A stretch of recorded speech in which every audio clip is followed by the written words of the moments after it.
What's up? Hello. It is a Bears Victory Monday on the CHGO Bears Podcast. Adam Hoge, Carman, Herb Howard with you. What's up, boys? Good morning, Adam. Good morning, Did you just start a show with a lozenge in your mouth again? Nope. Obviously. Unbelievable. Didn't happen. It's a bad pregame for me today. I just so much going on. Had a Twitter meltdown with Greg Braggs. That's why I'm wearing a shirt today. Herb looks good. You look good. Didn't have the pregame bathrooms time. This could be this is a wild hour. All right, here we go. Let's go. It's a rare thing for a Victory Monday. I mean, we've had some Victory Tuesdays, some Victory Fridays, Victory Mondays. Yeah. It's been a while. Yeah. It's also been a while since the Bears lost a football game. I don't know if you guys have counted. It's been 22 days. There you go.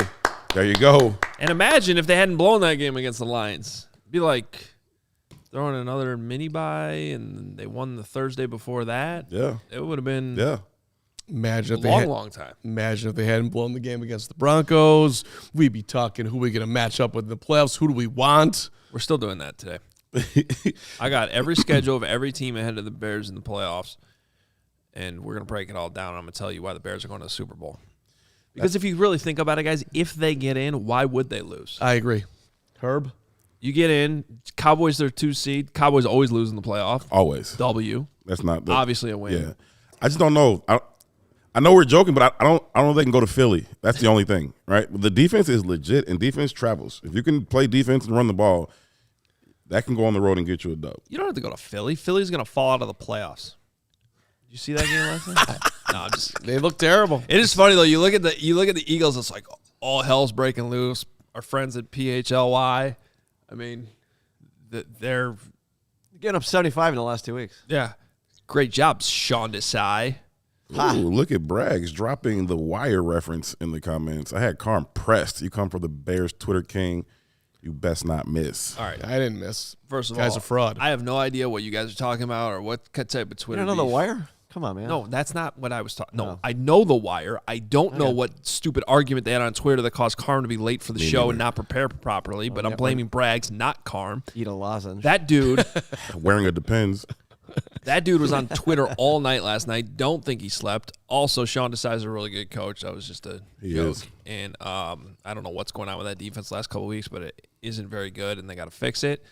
And meanwhile, the Eagles are still 10-3, which was the original point I was trying to make. They're still after all that, they're still 10-3. And yes, we are having fun with the Bears and their recent run. We are going to break it down a little bit because they got a lot of teams ahead of them to get into the playoffs, but I don't know who scares you. So we are going to go through the schedule. We are going to break it down. I do have to give this guy credit, though, Mark Carman. There was one piece of investigative journalism that I really wanted done last night. I didn't have the time to do it myself. I didn't assign it to anybody. I didn't tell anybody to look into this. He did it on his own, and just a really good job by you. You enjoyed the Matt Eberflus deep dive into his Toledo tackling days? Well, I couldn't tell if Flus was joking, but here's the one thing I've learned about Matt Eberflus. He is not afraid to flex on you. No, he's in not. certain moments. No, he is not. And so when Brisker's tackles 17, by the way, the first DB in Bears history to do that since 1960, I think it was. Wow. I mean, that's incredible. We'll talk about that in a second. But he goes, yeah, it was like one of my college games or whatever he said. I thought he was joking, and then I'm like, I don't think he's joking. I knew he wasn't joking when he looked right at David Hall and was like, yeah, I'm talking. Yeah, you know at Ball State. Because Hall played ball at Ball State. He's like, you know at Ball State, and they're in the same conference. So I knew he was kind of referencing something. So was Hall actually an All-American at Ball State? I don't know. Because somebody wrote that today. I don't think that Hall looks like an All-American to me. I feel like he's shy of an All-American, like on the team. That's it. I'm going to let you handle that with David Haw. I will handle that with David Haw. Damn it! It wasn't really hard research, by the way. I think he's just an All-American all around. I'm not saying that. Clearly, one of the all-time greats. But we're talking on the football field. I can't imagine All-American. David Hall's my dude. I don't know. Yes, he's an All-American. No, you guys are just kissing up to Haw now. That's fine. Just read the damn. I'm trying to give you credit. Will you read the tweet? I tweeted out that for those of you who questioned Matt Eberflus and his contention yesterday that he was on the Jaquan Brisker level. And by the way, I was one of the people that was questioning him. I looked it up, and Flus had 21 tackles against Northern Illinois in his last game of his senior year. Do not sleep on the Flus, 21 of them. And by the way, this was not hard research. Matt Eberflus, just for the record, for those who are sleeping on the Flus, right here, Matt Eberflus was first-team All-MAC as a junior and as a senior. He had 325 tackles in his career. Team best, 89 as a junior, led the team, 138 as a senior. The Flus was getting involved, man. That's in 8 games. I'm surprised he didn't get a league look for that. I mean, all conference in the MAC, lead the conference in tackles. And he was the co-captain and chosen for the Nicholson Award as the team's MVP. He won the Nicholson Award. I don't know if that's Jack Nicholson or whoever, but whoever Nicholson is, Flus won the damn ass award. Flus could ball. Flus was a stud ass at Toledo. He was a great rocket. I could see Luz being one of those try-hard, all-over-the-field linebackers. I could see that. I mean, the stats are the stats. Dude had 21 tackles Well, against look, NIU. if you're going to come out here and have a whole coaching career on the hits principle, I hope when I turn on his tape. I see you hitting somebody and hustling. All hustle and intensity, takeaways, and being smart. You know who his coach was And the junior ball. year? You guys know that? No. Nick Saban. Nick Saban. Wow. Nick Saban coaches ass. He still got a relationship with him. You know who coached him as a senior? No.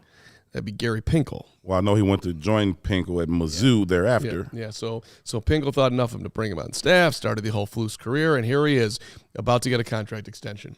I don't know about that. I don't know about that. But I will say, in terms of social media, I've never seen a fan base flip more than they have this morning on a head coach. It's unbelievable. Oh, immediately. The guy's Belichick. Out of nowhere, we have Belichick as our. We don't need Belichick because we have Belichick. Just for the record, this show said he was greater than Belichick last year when he punked Belichick on Monday Night Football. Everybody on this show believes in Flus, has never doubted Flus, except for our producer, Lawrence, who's still over there I am very scared. upset about it. I wanted him fired after the Broncos game. I didn't want him to come to the post-game press conference. I wanted Post to walk in there and that dude's gone. However, he's turned this thing around, and he is no longer on the hot seat. Short of Jim Harbaugh saying, I want to come and coach the Bears, Flus will be the Bears' coach next year. Well, let me ask you this, both of you. Do you trust Ryan Poles? Yes. You do. Hoge? Do I trust polls? Yeah. Poles has some of the biggest decisions that you could possibly have right in front of him. Because I think I do. And the more I think about it,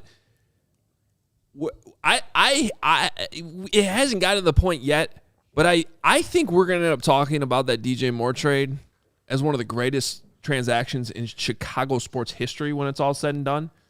Because it's got at least 2 more years of legs on it. Yeah. At least. Well, and we'll see what the final ledger is because he could trade the number one pick extend it again. today. Right. And then you got all that to add to it. But even as it stands now, it certainly looks as like one of the best trades that we've seen. How in the world would you fire that guy now? Law is so good. Throwing the polls in there with a thumbs up. He's not getting fired in any way, shape, or form, but I would slightly push back on the greatest trade of all time. Even though C.J. Stroud had a rough day yesterday, you did pass on the guy. Well, I'm not saying we're done with it. I'm just saying right now it looks pretty damn good. No question. No question. You've got DJ Moore and the next year's number one, which is not finalized yet, but it's certainly looking that way. And let's just look. The Montez Sweat trade looks phenomenal right now. Yeah. There's a lot of Flus things that look fantastic. The T.J. Edwards signing is just, Polls. I'm sorry, Poles. My bad, Lawrence. My bad. Look, the roster is in a way better shape than it was. I mean, we're not quite there yet. But when these guys keep talking about how close they are.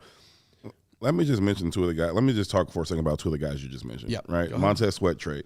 Yeah. Dude is a baller. Like he's a problem, real problem. I love players like Sweat. He is a real problem. When he first came over here, I was like, kid's good, but, how much of it was based on all the other great players he was playing with? He is a problem, a serious problem. He's huge. He's long. He can scratch his knees standing up. He reaches around Taylor Decker like, let me just grab Goff and just hold on to him and yank him back. Like, he's a real problem. That is a very, very good signing and a very good player, probably for a long time. I'm not usually like the holder of receipts on people, but there's a lot of people out there right now that could not wait to get a microphone to shit on that trade the second it happened, and they've been awfully quiet about it. Yeah. Ever since. Yeah. Because he had like one game where you're like, ooh, I don't, but he would like been there for 4 days, I believe, and then ever since then he's been made a huge difference on that defense. Huge difference. Well, if you went back to when they played the Commanders last year and said the Bears can have that guy, Montez Sweat, for a second-round pick, you would have been like, you're kidding. Please, done. And let me rewind a little bit, too. I think literally the only reason people were, like, up in arms about it when it happened was because Chase Young went for a third, on the same day, like the same hour. Right. And it's like, but what you don't understand with that context is everybody knows Chase Young and thinks of Chase Young up here, when in reality, inside that building in Washington, they were much more upset about losing Montez Sweat. And you're seeing, for the reasons... Which is why they put a higher price on him. Right. and by the way, the market's the market. I always say that. That means the rest of the league agreed with that market, with the valuation that Montez Sweat was a better overall player than Chase Young. And now you're seeing why. Because not only is there production, there's a constant motor. Yes. He's great against the run. And my favorite thing was yesterday, one of the, 6 times Justin Fields took a hit that was questionable. Oh, yeah. That dude was pissed. Oh, yeah. That dude could not wait to go back. Two-hand shove Anzalone, 5 yards. Yeah. So sign me up for Montez Sweat forever. Yeah. I love this dude. Yeah. Well, I think the other reason why people were doubting the trade at the time was because the Bears hadn't turned any corners, and people were looking back, well, you did the same thing with Claypool last year, and that didn't work out, which – fair or not, that is true that you trade a second-round pick that was a disaster. So people were questioning whether Flus was going to make the same mistake at the time. Again, even though Montez Sweat is a completely different player than Chase Claypool. I think he gets another contract here. I mean, he's got 4 years, 98 or whatever it is. I think he's probably going to get another one. That dude looks like he's going to be good for a long, long time. Well, and that doesn't even kick in until next year. So you got it for 4.5 years, essentially.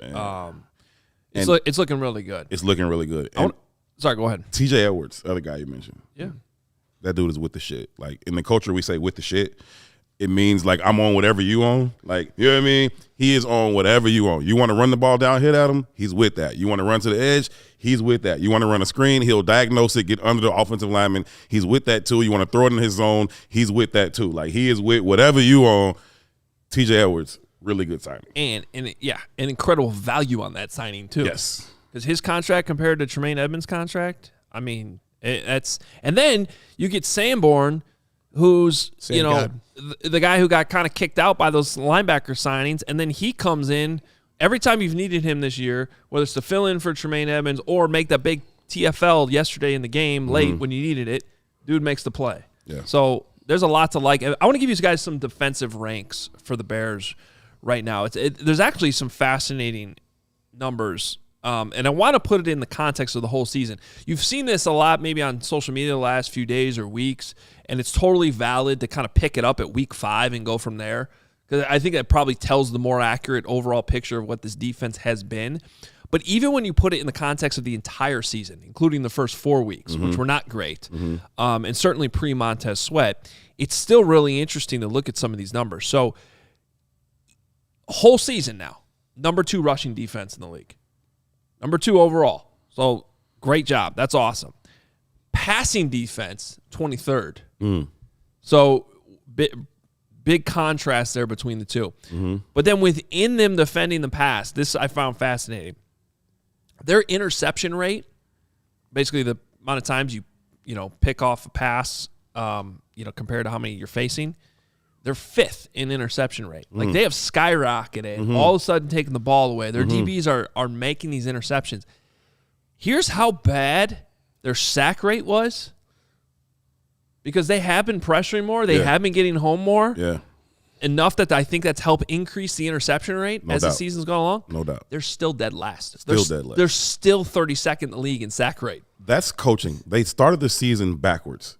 The strength of this defense was the back end, and they tried to put the onus on the front end to be the difference maker. They tried to get home with 4 all the time, and you couldn't do that. The guys that are good on the back end, let them hold up in single coverage, man coverage, or single high, or whatever it is. Instead, you drop everybody back to help them when you should have been helping the front, because I don't care how many people you drop back. If the quarterback's got 6 seconds, he's going to find somebody, and that's what happened, and that's why all those pass stats look really bad. And now you flip it around, turnovers go crazy, and I bet you since Flus has taken over, that passing number in terms of yards would go way down. And Sweat's been here for 4 games. The Bears have 11 sacks. Before that, first 9 games, they had 10 sacks. So, yep. There you go. And it's 11 still. That's how many games? 5? 11 and 4. 11 sacks in 4 games? 11 and 4. Sweat's only played 4 games? 4 games, brother. Feels like more than that. Didn't get a sack in the first one, and then Saints, bang, bang, bang. 1.5, 1. There's no way that's accurate. Wasn't the Saints game his first one? Saints, Panthers. 5. Yeah. 5 games. Come on, Carm. Come on, Carl. Okay. Thanks for joining us, though. No. No, he was there for the Saints game, which means he was there for the Panthers game. Yeah, the Saints game's when he was there for like 4 days. Yeah, In Saints, the building. Panthers, Lions, Vikings, Lions. 5 games. 5. Okay. This is pulled. That stat is pulled from an Athletic article today. But okay. Go ahead. Well, go ahead. They're wrong. Was it Fishbane or Johns? I think Go it was ahead. John's. Do it. Okay. No Papa John slander will be tolerated here. It's my guy. Read them both, but By the way, in a battle between John's researching and Carm's trying to read John's researching, I'm going to side with John's. Me too. Papa John's all day. this is directly clipped. I love you. From today? I would side with John's too. 2 more, by the Before way. the game yesterday. I just want to show again how bad it was at the beginning of the season.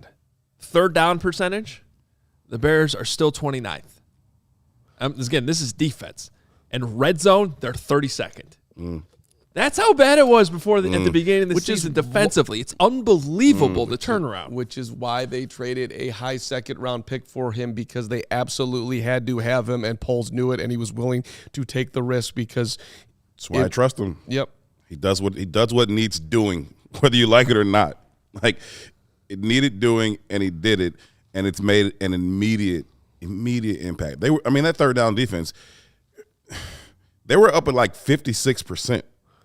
Like, it was crazy how much they were giving them 3rd downs. Yeah, Judge Hoge has a ruling. Yeah.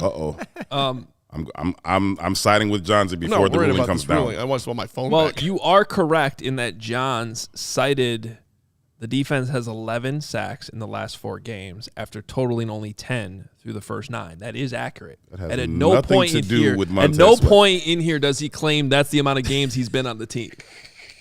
Excellent point. John's over Carman. I give it to John. But whatever. It doesn't matter. His first game didn't count because he didn't have a sack. So that doesn't count. Therefore, John's both correct. Whatever. It doesn't matter. John's both correct.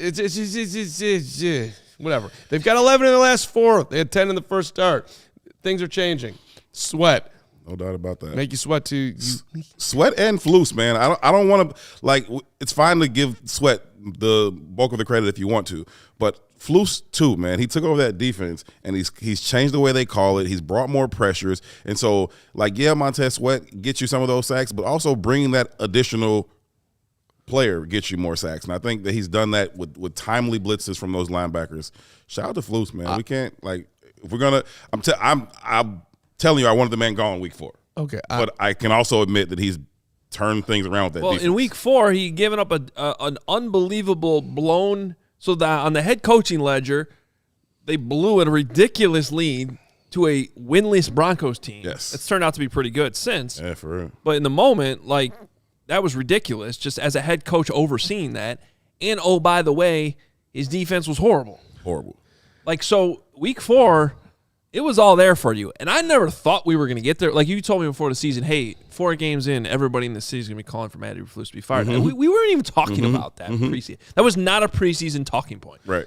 It was not. It was last year was a rebuild. Now we get to find out if Flus can coach. But it was never like, oh, there's a scenario where a quarter into the season, everyone's going to be like, what's Jim Harbaugh's phone number right away so we can get him in here. So that was, again, it's just been a weird, remarkable season. And then the next topic we're about to talk about, if we take a quick break, is 9 wins realistic? Are the playoffs realistic? And all of a sudden, it's not that crazy to talk about it. So what a weird year. It's a weird year, and it's also like every game is weird. Yesterday's game was weird. I don't know what you were doing at halftime, but we were having a meltdown over here. It was justified. I mean, because I picked the Bears to win 27-10 before the game, right? And everybody on Twitter was like, You did? Yeah. Good for you. Yeah, I put it on Twitter before the game, and everybody like, you're crazy. Something's wrong with you, right? And so it's 13. They go up 10-0. I'm feeling pretty good about myself, and they go all Bears after that stupid call that I'm sure we'll get into, that stupid sequence that I'm sure we'll get into that turned the ball back over. Then they go down 13-10 at the half, and my girl, Kaylin Sharkey, she walks past me, and she goes, how about that tweet, Herb? What were you thinking, right? And I'm like, yeah, And she just walks past. She's like, yeah, whatever, right? And so the Bears regain control of the game. They get, 25, 28 or whatever. And I just text her. I said, hey, Shark, I like my apologies in vodka. That's right. That's right. You flex, Herb, as you should, because, hey, you called it. And some of us on the set also called it. Hoge, you want to flex? Well, I did pick the Bears to win, but only by 6. I mean, for Herb to go on a limb there, go 17-point victory, and they ended up winning by 15. That's pretty damn good. Stephen Weatherford, I love you. I love your support. I love your super chat. But I think this is the last time we're going to have this discussion. We've seen it a few times. So with all due respect, this is not a realistic option. If we get a new head coach next year, what if the new head coach wants Flus as the defense coordinator? 0 chance. Okay, Stephen. We are not demoting the Flus in any way, shape, or form. No, but that's like, there's just no coach in the world that would do that. That's like if your mom gets remarried and the new husband's like, your dad can still live here. Like, no, he can't still live here. Like, you know what I mean? Like, he's like the butler. Yeah, like, no, he can't still live here. Like, I actually thought like 2 weeks ago that if it was presented to the Flus, he'd be like, okay, no problem. No. The guy who's flexing on his 21 tackles against NIU in 1991 is not going to be like, yeah, no, I'll just go down to defensive coordinator. He'll go coordinate first of all, another team will be happy to hire him as a defensive coordinator. Yes. He'll take his checks from the Bears yes. for whatever they still owe him the rest of his contract, and then he'll go sign with a new team and be the DC there. That's how that works. Yes, in a logical land, of course. But the Flus in Hoge land. Right. Yes, in a logical land. Carm land, where you've been trying to pull up a read for 5.5 minutes now. You start again. This is just. This guy's a mess today. What? You start. I will be. I was the one drinking last night. What were you doing? I wrote some amazing Carm grades, which you should check out at ALLCHGO.com. There we go. Hope those are up. And after that, Herb, I had my warm, hot cocoa and went to bed. Okay. Warm, hot cocoa. All right. Just you start, Hoge. I'm going to tell you about a place we were at a few weeks ago that did have warm, hot cocoa. Because if you are in the market for a brand new vehicle, you might want to check out our friends at Ray Chrysler, Dodge, Jeep, Ram, and Fox Lake. They're making room on their lot for incoming 2024 vehicles. You know what that means? The 23's got to go. They got to go, baby. You will be able to shop incredible savings on every new vehicle in stock during their limited time wrap up the year sales event. For a limited time, get up to 15% off on new 2024 Jeep Grand Cherokees with dealer discounts. I got one of those. I got the one with the third row. I got it from Ray. This is the place to go. I'm telling you. I wish I'd gotten the 15% off. That sounds nice. So you can take advantage of that now at Ray CDJR. You'll be able to shop one of Chicagoland's largest inventories and drive home with more money in your pocket than you'd expect thanks to the Ray Price Promise. Don't miss out. Shop great deals all month long and save big because Ray CDJR makes buying a new vehicle more affordable than ever. And that's not all. Just for listening, we still got this going on. I was hoping for it. And Ray, of course, delivers, just like he delivers with his fantasy football picks. I don't know if you guys have been paying attention to that, but he's spot on every single week. Let's go, right? And we got more coming for you this coming week because I know people are preparing for their playoffs.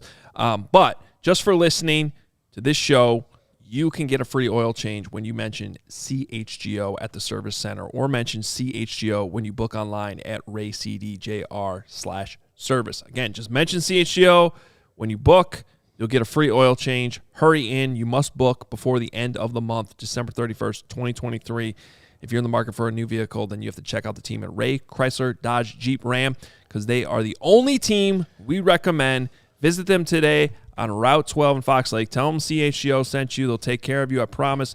For more information, visit Ray CDJR in Fox Lake or raycdjr.com. Sweet. Serving the community since 1963, the year Carman was born. And thank you very much. It was a great year.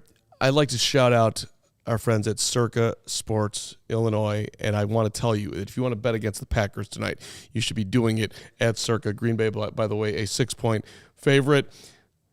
Like the Giants there, Hoge? Who do you got? Green Bay sucks. Anybody? I had it at 6.5. And Tommy Cutlets? Come on. Let's go. Illinois quarterback Tommy DeVito. Let's go, Tommy. Take down the Pack. Come on, Tommy DeVito. Well, wherever you bet it, you can look around, but you're going to get the best money lines at Circa. The -110 split is what they try to do to keep as much money in your pocket as possible. It's a beautiful thing. And by the way, you want to have any conversations on money lines or anything that if anything ever goes wrong, which won't happen, but if it did, real people behind that Circa Sports brand who will resolve issues in a timely fashion. Unlike other books who use those chat bots, you can actually speak to someone. Just think about that. It makes your life a whole lot easier. Circa Sports does not limit players based on their winnings. Every player has the same limits, unlike books who do limit winning players. So if you're a big-time gambler, you want to be doing it at Circa Sports. They also encourage bettors to, hey, listen, download, explore all the sporting apps out there, all the betting apps, compare the lines from each. And yes, you're going to be coming back to Circa Sports Illinois. Download the Circa Sports Illinois app at circasports.com/Illinois-app. Sign up today. And yeah, be on the lookout for Circa events, watch parties, tailgates. We do a bunch of those with Circa right here, which we love. If you are someone you know does have a gambling problem, call 1-800-GAMBLER or text GAMB to 833-234 or visit areyoureallywinning.com. All right, let's have some fun here. And I am really winning 5 in a row. Thank you, Circa. Let's go. 5-0 what?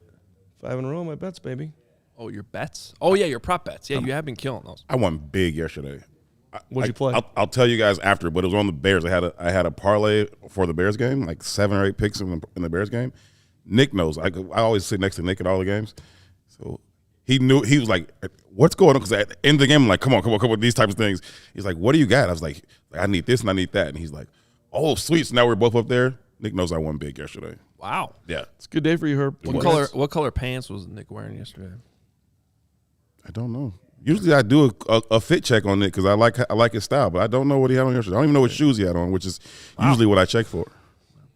Eli Sherman, $4.99 behind, so maybe you got to it. Some ESPN analytics guy on Twitter still thinks the Sweat trade was bad because we are checks notes winning games. Come on. Oh, because it hurts their draft pick. Okay. Whatever. All right. Well, meanwhile, in reality land where the Bears actually might have a chance to make the playoffs, I don't know if that's reality land or not. It's reality. That's what we're about to figure out here. So here's what we're going to do. We're going to go through the teams ahead of the Bears in the standings. All right? And these are the official standings that we have access to in the NFL system. What? Doesn't everybody have access to the standings? No, but these are yes, technically. But inside the NFL system, there is a update. It updates automatically. It's got all the tiebreakers in a row. That's what I was. That was a flus flex right there. Okay. These are the official standings that we have access to. These are my 21 tackles against NIU in 1991. All right, you can keep your Ball State career. All right, who we're starting with? All right, the Vikings. They are technically the 6th seed right now. They are 7-6 after their just amazing. I don't know if you guys saw this game yesterday, but the Vikings dominated the Raiders 3-0 yesterday. They are on their way. They made a quarterback change with 3 minutes left in the game because that's how the Josh Dobbs era is over, guys. It is done. Yeah. So the Vikings are not very scary at 7-6. I will give them credit under Kevin O'Connell. They keep winning football games somehow. Oh, I'm having a day and a half.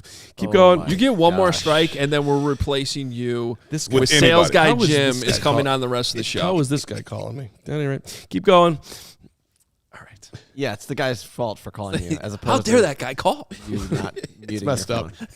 I'm just telling you, it's a messed up call right there. Sales guy Jim, you're in the bullpen. Obviously, my fault. Don't go anywhere. We're about to kick this guy off the show. Never ever Start have my warming ringer up. on. Never have the ringer on. Literally ever. I don't even know how that happened. I'm going to blame Braggs. He must have gotten You're right. You've never ever done that. Anyway, the Minnesota Vikings schedule. think I've ever actually Here done it the call. is. They are 7-6. They are the 6th seed. So technically, they are 2 games ahead of the Bears right now. Okay, as the 6th seed. They go to Cincinnati next week. I don't know if you guys have been paying attention. The Bengals all of a sudden, Browning, pretty damn good. Tough It's game. a tough game I hate the Vikings schedule though, right? You can't look at that and like it for Minnesota For or Minnesota for the Bears. or for the Bears? for the Bears. Oh no, I like it for the Bears. I mean, there could be 4 L's right there. No doubt they could lose all 4 of those games, but I don't think they go. I like Detroit. That's 2 tough games. Going to Cincinnati the way they're playing right now, and then the Packers are the Packers. That's a division game. You throw the records out. Those are tough 4 games right there. Well, the hope there is that you They can go 1-3 there for I always sure. love the double surrender Cobra by you guys. That's I nice. think it's a 2. I think it's a 2. I think it's a 2-2er, but okay. 2-2. 2-2's okay. That puts them at what 9-8. All right. But first of all, the whole point of this segment is to give Bears fans an idea of what they should be rooting for over the next few weeks. Okay, so now the Bears broke the Lions. You need the hope that they get fixed here real quick because they got 2 games against the Vikings, and you want the Lions to beat the Vikings the rest of the season. They got 2 games, okay? So you're saying 2-2. I mean, listen. You can talk me into 1-3 real fast, but I watched the Lions yesterday. I think they're getting them at least once. Just for the Bears, though, it's a longer road to try and catch the Lions. I mean, theoretically, the Bears could still win 9 games, and the Lions could lose out. But it's a longer, more unlikely road for you to catch the Lions than it is to catch the Vikings. And so you say, hey, Lions, you keep going, win the division, go ahead, but make sure you beat the Vikings twice for us. All right. Do us a solid. That'd be fine. We did you a solid. I'm saying 1-12. 12. I'm sorry. I'm saying 1-3. Okay. I think that they have one of the hardest schedules left. I think they finish 8-9. Herb, I'll give you the tiebreaker vote here. No, I'm with you on the 1-3. think- I don't think 0-4 is impossible. What's important as we go through this exercise is, do you think they beat the Packers? They have a home game against the Packers on New Year's weekend, whatever day that week is. At Minnesota? It might be the Monday night game or something. It's at Minnesota, though. Yeah, I think they beat the Packers. But I think they lose both to the Lions, and I think they lose at the Bengals. Okay. Well, the reason why that's important is then we have to mark that as a – you think they beat – so we're calling that a Packers loss then. Okay, so here's the Packers schedule now. The Packers are currently the 7th seed. They have to play tonight. So they're 6-6. They have 5 games left. Giants tonight. Now, their schedule, to me, is a lot different, especially these next 4 games going up into what could be a big game in Week 18 against the Bears. That's favorable. Giants, Bucks, who are also ahead of the Bears right now, they get the Panthers. That's got to be a W. Yeah, Tampa's not going to Lambeau into December and winning. They're not going to do that. And the Giants aren't good, so they aren't going to beat them tonight either. They're going to beat the Giants. Tampa's going to come to Lambeau. They're going to beat them. They're going to go to Carolina and beat them. We need that too, so that's fine. And I still think they go to Minnesota and lose. And then the Bears have to take care of their own business in Week 18. Yeah. Let's hope and pray that it comes down to that. That'd be absolutely amazing. But I got the Giants beating them tonight. Let's go. You do? Wow. Okay. Yeah. Listen, I'm rooting for it. I still see the Packers as a team that is going to be up and down, is not going to win every game that you think they're going to win. So why not? Let's go. Monday night, play big at home. Let's go, New York. Let's create a story there, Senor DeVito. You want to do this. You want to become a name. You do. And you can do this against Green Bay tonight. Let's go. Aaron Jones not expected to play as well. He hasn't really played all season. Is Saquon playing? Yeah. So I think in this scenario, if we're going to be realistic about this, we got to say that the Bears are going to beat the Packers in Week 18, which is a whole separate conversation. Yeah. And I don't know what I would, if we ever got to that point. They're 6-6 right now. Yeah. Is that what their record is? The Packers? Yeah. Yeah, I think they go 3-2 in their last 5. I think they also end up 9-8, which is 9-8. So based on how we just did this, we have the Vikings at 8-9 finishing, and the Packers at 9-8. Okay, that's what I think. But in this scenario, the Bears running the table, they would also be 9-8. So just keep that in mind. All right. So we were calling. All right, Rams. Now, Rams are 6-7. They have been a feisty team this year. They played. Did you see the catch by Puka Nacua? Yeah, I was just going to say Yeah. that catch was insane. No, it was. No, he's been unbelievable. They're well coached. To me, they have no business even being 6-7 at this point. But they keep winning, and they can win some games here down the stretch. Not tough. That's not tough. Now, and here's the thing about that. So they got, for those listening to the podcast, Commanders at home, Saints at home, Giants on the road, and then 49ers on the road. But here's the thing about that Week 18 game. It might not matter for the 49ers. They might be resting. So I think 2-2 here at minimum. Yeah, if the Niners are 13-3 at that point, with whatever their seed is locked up, they might be resting, and then you could beat them. But I don't know if they rip off 4. What do you think, Carman? We're going to need some Matthew Stafford roller coaster ride action to come home. We're going to need to lose some games that we shouldn't lose. We're going to need to get to those 8 wins. I can feel a 2-2 right there. All right, why not?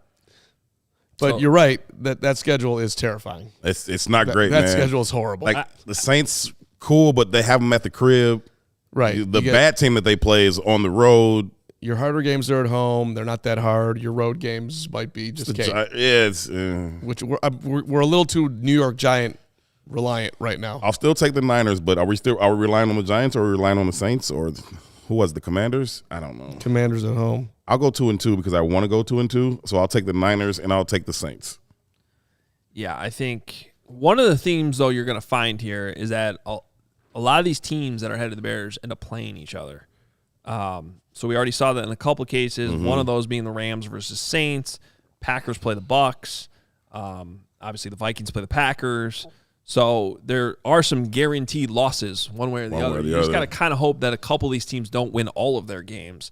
But so far, we got every team like kind of right in the middle, finishing with 8 or 9 wins, which is right where you kind of want them. Let's go to the Seahawks now. Next on the list. They have a tough one next week, but it's at home, and the Eagles are kind of reeling. Yeah, but it's got to be a get-right game for Philly. You got this, Philly. Let's go. That's 2-2. I see that as 2-2 all day long. Maybe 1-3. They don't beat the Eagles, and late in the season, I always take the Steelers. The Steelers late in the season, they just find a way. They get it done. Even though they got to go on the road to the 12th man. Got to hope Pickett's back though, because Trubisky playing. Ooh. No bueno. Trubisky in Seattle? Muy no bueno. I'm taking the Seahawks. Yeah. I think the Seahawks, honestly, as much as they've been struggling the last couple of weeks, might have the best chance to go 3-1. Yeah. This exercise is horrible so far. It's a horrible exercise. That's a cakewalk right there. It's not a cakewalk. They have to play the Eagles next week. I'm still taking the Steelers. And they're not playing well right now. I got it. DK Metcalf's getting kicked out every game. He's the new Draymond Green. He is. And then the quarterback situation is not great. Geno, Drew Lock. I'm looking to see. I want to see some Dallas. I want to see some KC. Even though the Chiefs didn't exactly have a banner day yesterday. I'd like at this. This is not what I want to see. Well, how are you going to feel about this Falcons schedule? I think I'm going to hate this one too. But at least we play them. So there's that. All right, Falcons. Yeah, it's not great. The Atlanta Falcons. They get a win next week against the Panthers. Yes. On the road. You need that. The Colts, I would favor the Colts in that game. Colts versus Falcons. Yeah. It's in Atlanta. I think the Bears are going to be favored when they play the Falcons. I could see 1-3. I really could see that. And then the Falcons Saints play each other in Week 18. Both of them are going to need that game. Yeah, and it's in New Orleans. And one of them is going to lose. So, and it's in New Orleans. Yeah, they're 7-10. They're out. You think they only go 1-3? I think they beat the Panthers next week. because if I had to choose between Bears playoffs in 23 or the number 1 pick in 24, I'm taking the number 1 pick. So still need the Panthers to lose. And then I think they lose. Colts, I think they come here and lose. I think they go to New Orleans and lose. Yeah, I think they're 1-3. Okay. So, and I think we can kind of say that in this exercise because we're calling that a Bears victory under the scenario that we're trying to paint that this is possible. Can I just make one comment about the Colts? Why? Who was the quarterback that we signed? Was his name P.J. Walker? Yeah. Who got beat out by Tyson Bagent, my guy? And he's been released from Cleveland now, he just too. got waived by the Browns. Yeah. Who did the Colts sign in the offseason for no money that is lighting up the league? Gardner Minshew? That'll be Gardner Minshew. I've been begging for Gardner Minshew here forever. He was signed for nothing. 3.5 guarantee. So what? Are you not happy with Tyson Bagent now? now? What- What's your love- point? Bagent president. I am the president of the Bagent fan club. I'm Bagent just saying. versus Minshew. What do we? But I want Bagent right now is like a poor man's Minshew. I love Gardner. Gardner would be so fun here. I agree. I agree. That guy's. Thank you for getting that off of your chest. Thank you. It's been bugging Jim. me. Is he still here? Throwing enough warm-up pitches in the bullpen or what? Let's go. Saints. It's just some people in this world, they're like, yeah, Gardner sucks. I'm like, oh, really? Gardner sucks. He was in the worst situation ever in Jacksonville. He's putting up great numbers. Now he's flinging the ball over the place. Okay. He's a good And that's teammate. your monthly rant on Gardner Minshew from Mark Carman. Thank you. I love Gardner. We have Minshew. checked the box for December. Back to the exercise. All right. Back on track. Saints. Colts better not be anywhere else in here. Don't worry. We can edit that out of the video later. The Saints, also 6-7 right now. All right. They play 3 teams ahead of the Bears right now. So they also have kind of an easy one against the Giants. They play all the teams. Yeah, they play all these teams. What did I say when we went to the Rams? Did I say the Saints could come there? That's and why I win? was saying we got to kind of keep track of this. I think I was giving that to the Rams. So that would be an L for the Saints. The Bucs are bad. Yeah. They go to Tampa. And I already gave them the Saints win. I've already gave them the Falcons win week 18. I don't see the Falcons going there week 18 in that building and winning. Yeah. Remember, one of these NFC South teams has to win the division. Right. So that's the other complicating Right. factor in all this. Right. I actually didn't even do Tampa Bay's schedule in here because one of them, I guess I was just assuming because they're the division leader right now but one of these teams is going to get in just because of they have to win the division, which is the other factor and why these games are still going to matter. There's a lot of crossover Yeah. on the teams that are ahead of the Bears. I think it's a messy, messy road to see the Bears getting in, let alone them winning 4 straight. But it's doable. It's doable. Which would be 6 straight, which would be It should insane. be 6 straight, which should be 7 straight. All right. Here's the point. I know this got kind of confusing because there's a lot of teams, but under the scenarios we just did, we came up with one team that ended up with 9 wins. Okay, and that was the Green Bay Packers. Wow. So there is a chance that the Packers go into that game perhaps having clinched. That's 9-8 with losing to the Bears, too. Right. So they could have already clinched a playoff spot going into that game. They could have maybe gotten not the 6 perhaps the spots. exact seeding, Right. but there is a world. And then the rest of these teams, we ended up with the Vikings at 8-9, the Rams at 8-9, the Seahawks at 8-9, the Falcons at 7-10, and the Saints at 8-9. So I think Is this all for the 7 seed? Well, the conclusion, 6 or yes, 7. 6 or 7. Okay. So the conclusion here is kind of based on how we play. Obviously, you don't know how this all play out. We're just trying to. I think you have a lot of teams that are. There's 13 teams in the NFL right now that are 7-6 or 6-7. There's a very good chance that a lot of these teams kind of stay on that trajectory. Yep. And so if they all kind of beat up on each other and then they're in the middle here, 9 wins, if the Bears can get there, that would require winning out. Yes. Which I don't necessarily think is going to be what happens. But if they do that, I think that clinches a spot. Like, I don't even know that they have to depend on a tiebreaker. If they only get to 8, I think we're talking about tiebreakers. Yeah. I think they are tied with maybe 3 or 4 other teams. And then it comes down to what those tiebreakers are.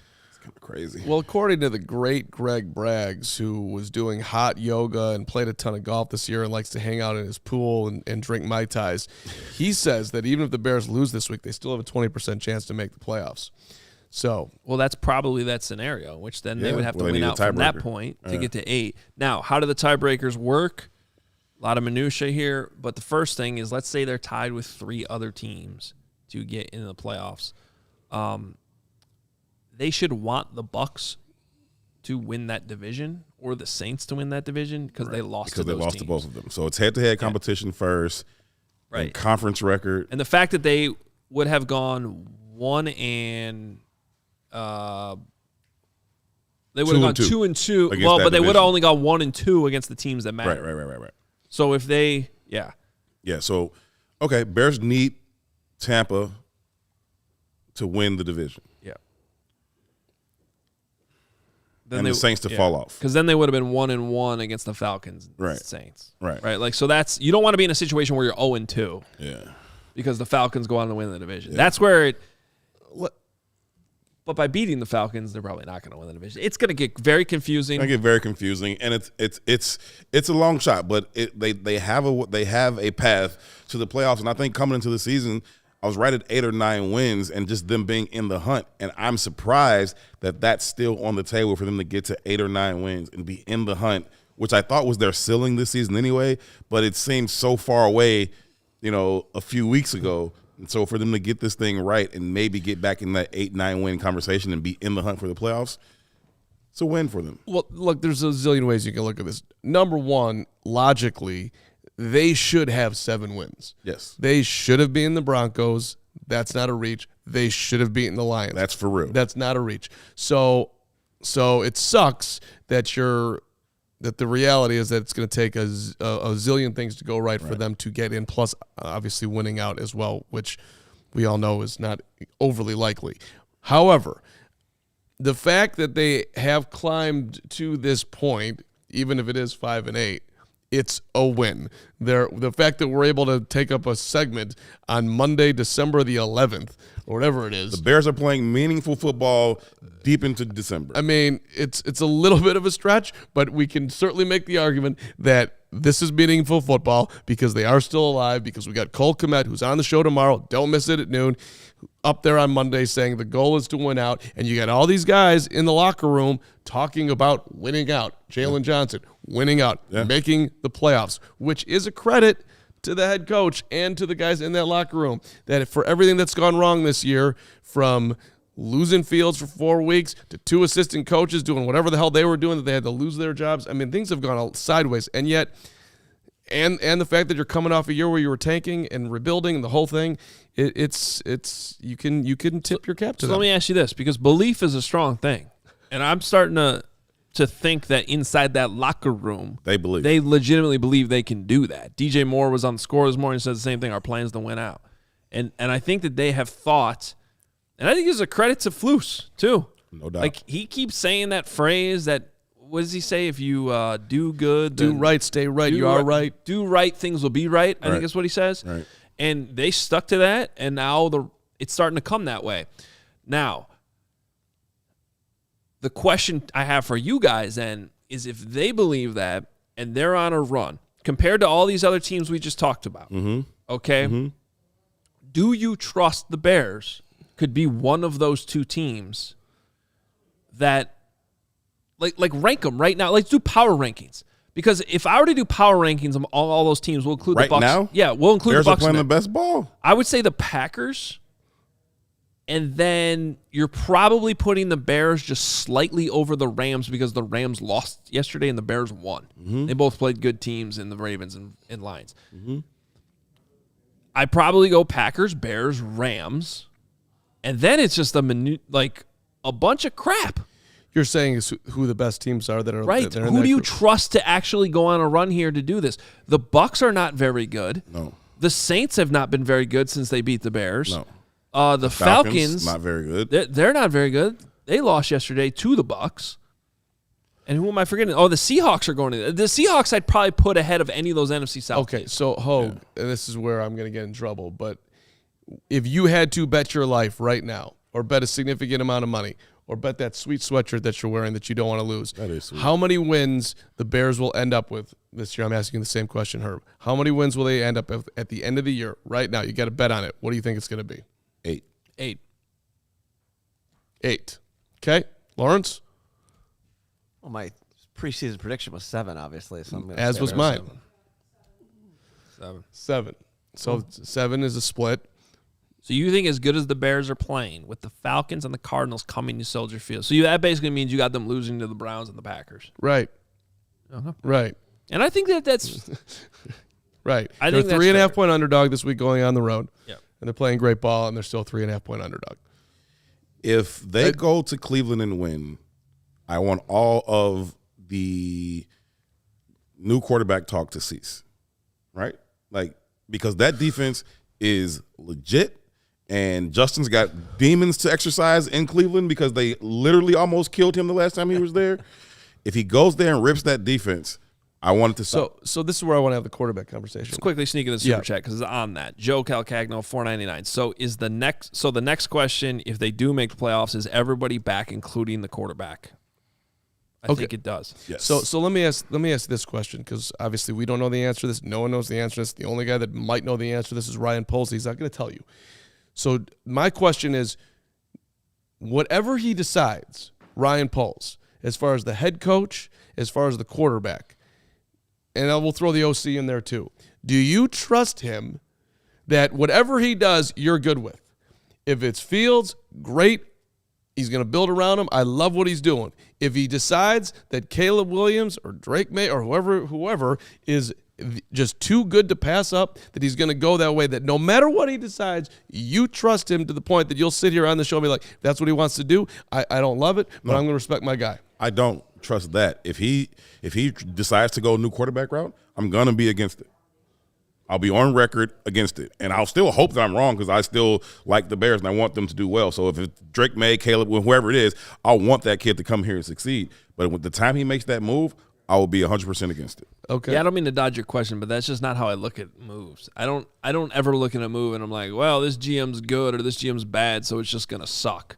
I look at it just based on my own evaluation of it. And that's another thing is I got to be honest, I'm not sure a run to the playoffs would totally cement Justin Fields. I think at the end of the day, they still get in that draft room and they go, who's the best player at this position and what positions us for the best in 2024? And it doesn't necessarily have to do with the wins and losses as much as how Justin Fields plays down the stretch here to comparatively set up his scouting report next to Caleb Williams and Drake Mays.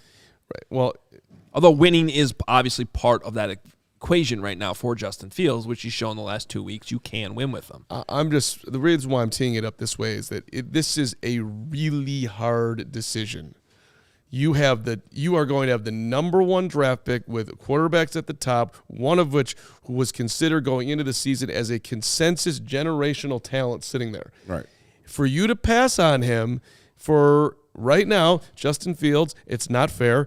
The Bears were taking. His record is 8-26, and he's thrown for over 300 yards once in his career. Mm-hmm. If you pass on that to stick with Fields, it is almost as ballsy as drafting Caleb Williams. I'm passing on it. I'm going to pay you money. I'm going to take away the cheaper consensus number one, which Fields was not coming into the draft because I believe in Justin Fields. That is a huge move if he does it, which is why I'm just asking, like, do you trust that Ryan Poles is going to make this right decision? Because no one is going to know if he got it right whatever decision he makes this year, at the time. I would like people to let go of whatever idea they have of what quarterbacking or football should look like and just evaluate whether or not this guy is good.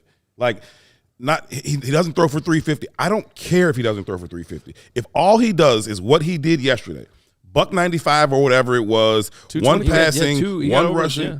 Like if that's who he is, if forever he's 200 yards passing, 50 yards rushing. If that's who he is forever, that's fine. You can't win with that. And I don't mean you can win with him like the Buccaneers won with Brad Johnson or like the Ravens won with Trent Dilfer. I mean you can win because of him. He made plays in that game that was the reason that you won the game. Not just, we carried him to a win. He makes those kind of plays. If that's who he is, what's wrong with that? I'm not even arguing with you because I'm not arguing with you. I'm just saying, I'm saying that as far as like his evaluation, you know who he is. He showed it again yesterday. This is exactly who he is. This is what he's going to do, and I think he'll get marginally better, and he'll see the field because that's what happens as you play the game more and more and more. So this is who he is. So I don't. The last 4 games, he might have a great one. He might not have. This is who he is. This is what he's going to do. Are you moving forward with that? That's the question for Ryan. I don't know. I have no idea what he's going to do. Better use those resources and bring some more talent in here. Get Marvin Harrison Jr., get Brock Bowers, get another dominating 3-tech. Do something. That kid's not the problem on this team. Well, and let's put it in this context too, okay? Let's go back to the standings. I'm going to ask you this question. We'll go in order again.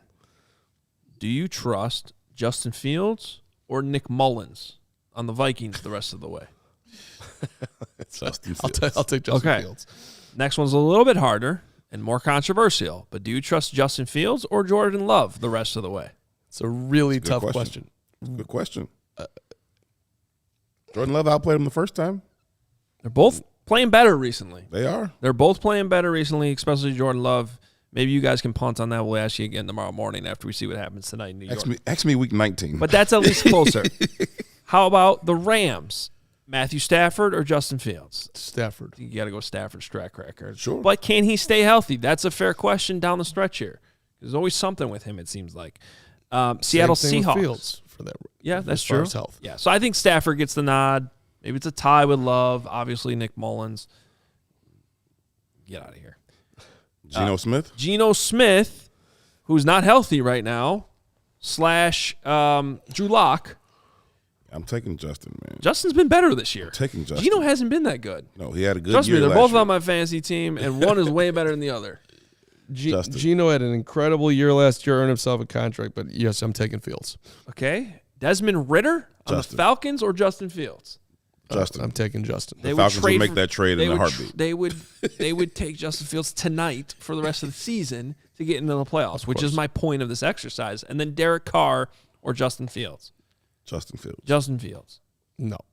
I'll take Derek Carr. I like Derek Carr. Y'all are crazy. But okay, that's fine. All right, we'll start keeping track of these, but so far that's your worst take of the week. Really? Let's pull up the numbers of Derek Carr versus Justin. Let's do that right now. Justin Fields, man. This year or overall? Yeah, obviously overall. Well, that's dumb, of course. Derek Carr's had a good, solid career. He's had a very good career. So you say Fields is better than him? I'm saying Fields is better than that's him. not the question. The question is 4 games to go. Who do you trust to get you to the playoffs? You'd rather have Derek Carr in these final 4 games than Justin Fields. Yes, I would. All right, I will see you guys tomorrow. Cole Komet's on the show. I can't deal with this anymore. I'm taking Justin Fields. Last 4 games, the way he's playing. What? Did we play the Saints this year? Who won that football game, Hoge? Your boy Tyson Bagent was the quarterback. Yeah, but did you what part of Derek Carr and what he did in the fourth quarter, bringing him back, did you not like? I didn't like the 700 interceptions your quarterback made in that game. No, he's my quarterback. He is your quarterback. No, You claimed. Yeah, he's How not many your times did he turn quarterback. the ball over in that fourth quarter? First off, you put that's completely unfair to Tyson Bagent.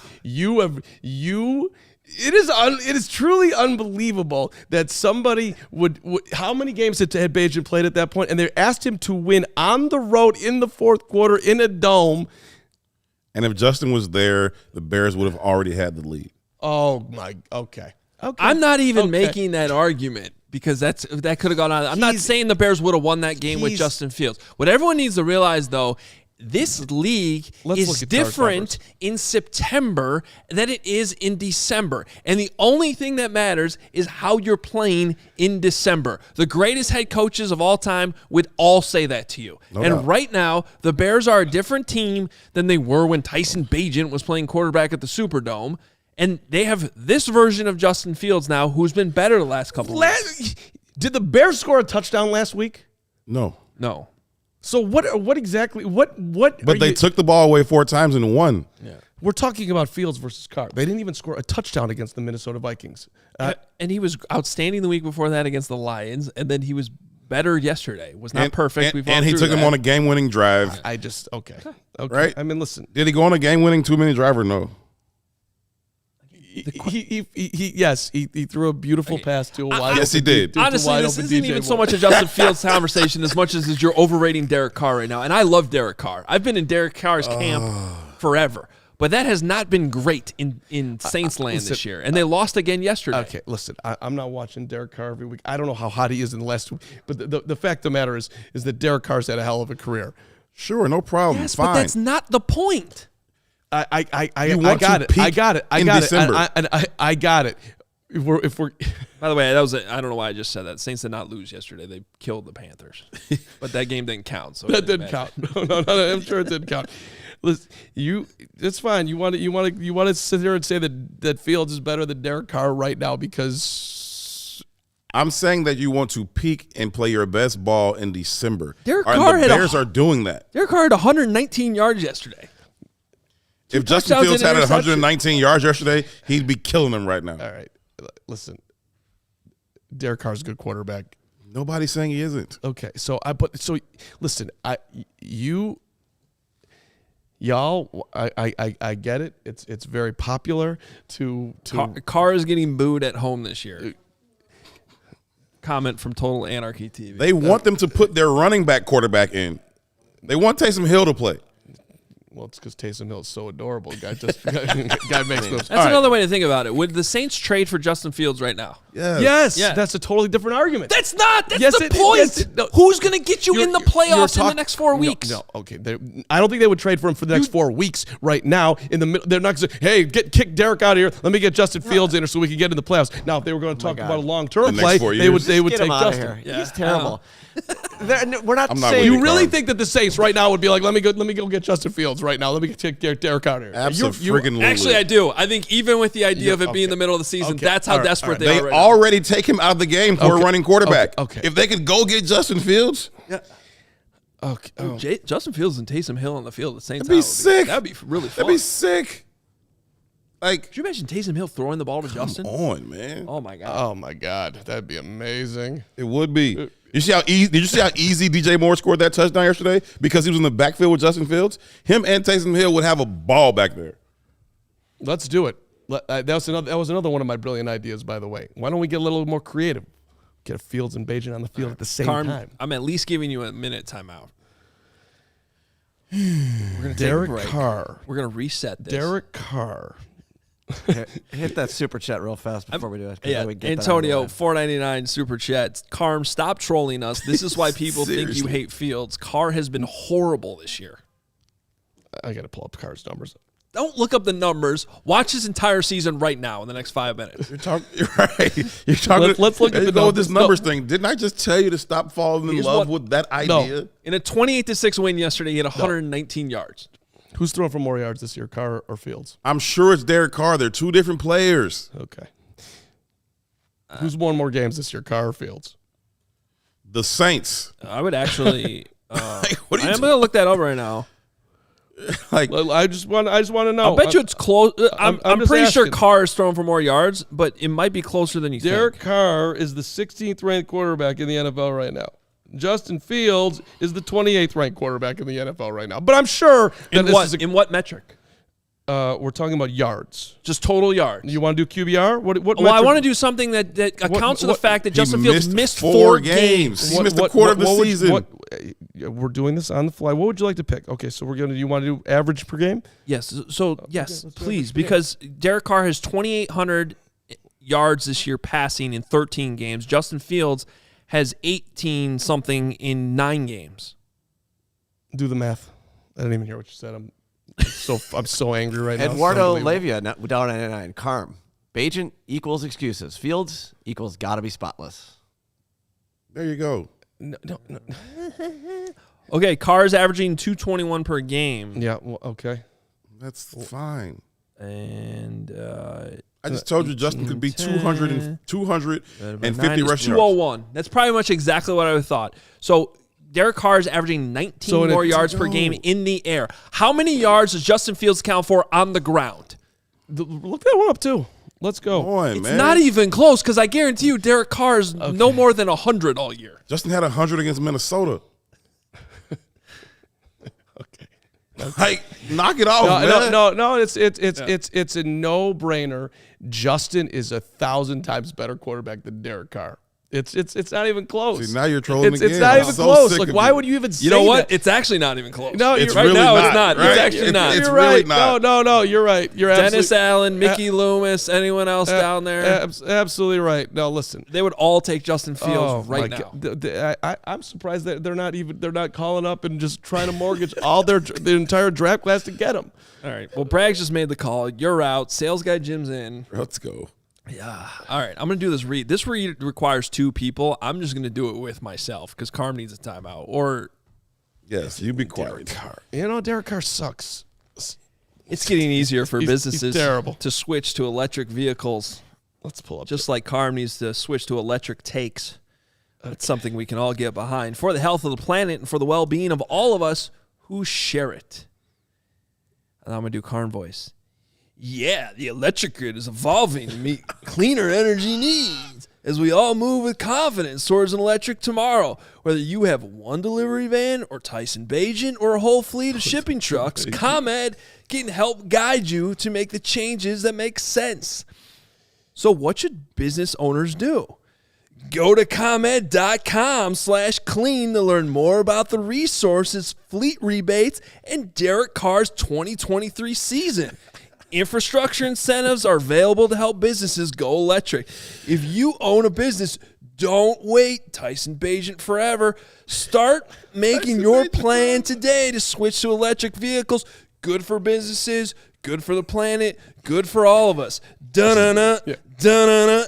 Go to ComEd.com/clean. Did you say ComEd.com/clean? I damn ass did. I did. Go now.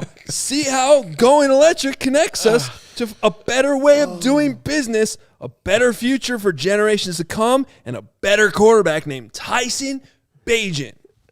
Derek Carr has thrown for 38,102 yards in his career. Not the point of the question. He's thrown for over. No, it is the point of the question. No, it's not. It's literally not. It is the point to me.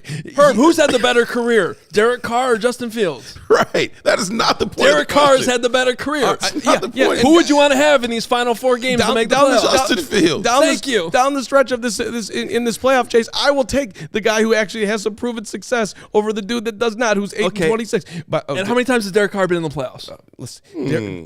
I don't know the answer. I think he has 1 playoff start. Okay. I probably how many think times off the top of my head, I think he has 1. I think that's how probably many right. times has Justin thrown for 2,400 yards?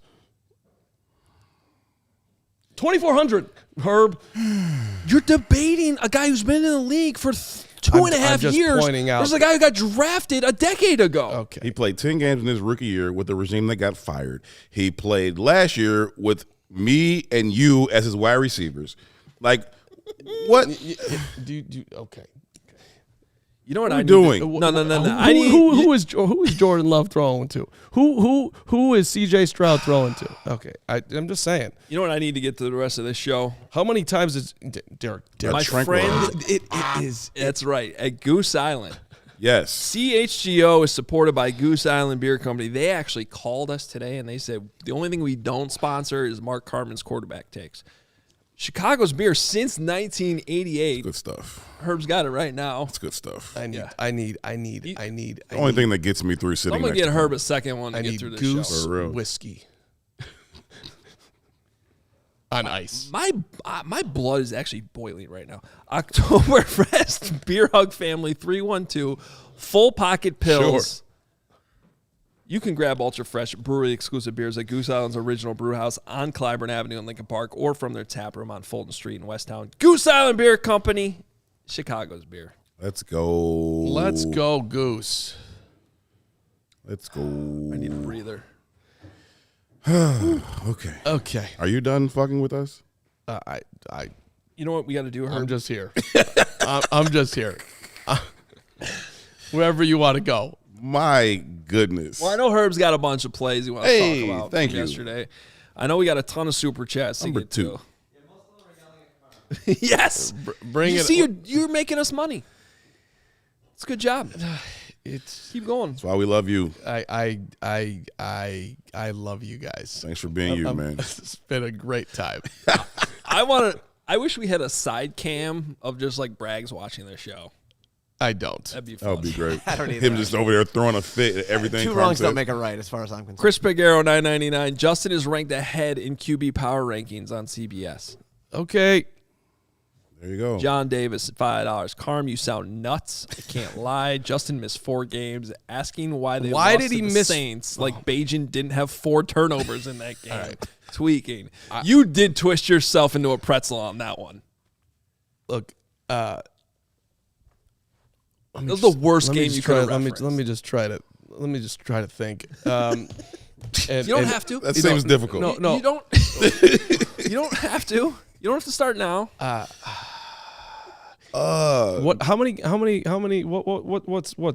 Bajan do? By the way, how many games did he win? He went 2-2. He did his job as a backup. He's phenomenal. How many games has he played in the NFL? We're 4. getting through these super chats. Groove Theory, $20. We Bajan appreciate you, Bajan's bro. terrible. Didn't identify. Stop talking. Carm needs to stop the cap. Arizona, Vegas, New York, Atlanta, Tampa, Jets, New England, New Orleans, Indiana, Indianapolis, Minnesota, Seattle, Tennessee, Pittsburgh, Washington, Cleveland. Oh, and ask Campbell if he wants Justin or Goff right now. Yeah. Let's ask him that question. But by the way, Wait, can you put that back up again? The only one I would quibble with at all is I think Indianapolis is probably okay with Anthony Richardson right now, just in the situation they're in. But I'm guessing the point there is those are the cities that would prefer to have Justin Fields. Yes. I would actually even agree with the Cardinals on that. I think with what we heard about Kyler Murray and some of the things there. So Giants, yes. Falcons, yes. Bucks, hell yes. Jets, hell yes. I mean, maybe not over Aaron Rodgers, but over the current situation. Yes. No question. New England, no doubt. 100%. I don't disagree with you. So let's just say Everybody but Carm in New Orleans. I would actually push back on Hoge at Indianapolis. I think they would take Justin over Anthony Richardson because I think they still want to find out. And he was playing pretty good before he went down. Yeah, he was okay. that's That's a pretty comprehensive list, and there's probably some more. Okay, so let's just do that. By the way, let's just say that all that's true, and I wouldn't even push back except for the Detroit thing. But Dan Campbell made some incredibly nice comments about Justin, which we read on the show yesterday. Yeah, which you called us crazy a couple weeks ago, saying that maybe Justin Fields over Goff. So what do you think he's worth? I haven't heard anybody even say that you get a first round pick for Justin. Is that are we changing that take? Is that take changing with all those teams? Would they give I've never up a first? ruled it out. I think that's a good point. All those teams that would want him. Yeah. The consensus has been that you cannot get a first round pick from who though? From everybody who covers football. Group Theory just listed 15 teams. I understand. So you start a That's the bidding war, you consensus probably get a first. Exactly. The market's the market at the time. So you think that they can get a first round It pick? just takes. Maybe I'm not ruling it out. I would say I've asked around, and I've not. You're right. I have not had anyone in the league say. Still's got a 2 for first Chase round. Claypool. I mean, you talk to a lot of people in the league who know a lot of things. No one has said that. I haven't talked to Ryan Pace, who works for the Falcons. Well, you probably give up 3 first round Bear picks. South. Big Cram, 1999. Carm Bayless. Ooh. Don't compare me to Skip Bayless, Big Cram. Come on now. I like his new avatar. That's nice. That is my avatar for today's show. Keep going. Carm Bayless strikes again. The Saints look so much better with Jameis Winston. Carm bringing up career stats. If that's the case, give me Jay Cutler over Bajan any day. Cutler, 200 career touchdowns over Bajan's 5. That's phenomenal. Love you, especially because he hates Cutler. Big Cram. He hates Cutler. Big Cram. And you just beat him on his own bad argument. Well done, Big Cram. Bajan doesn't have a body of work to compare. Oh, my God.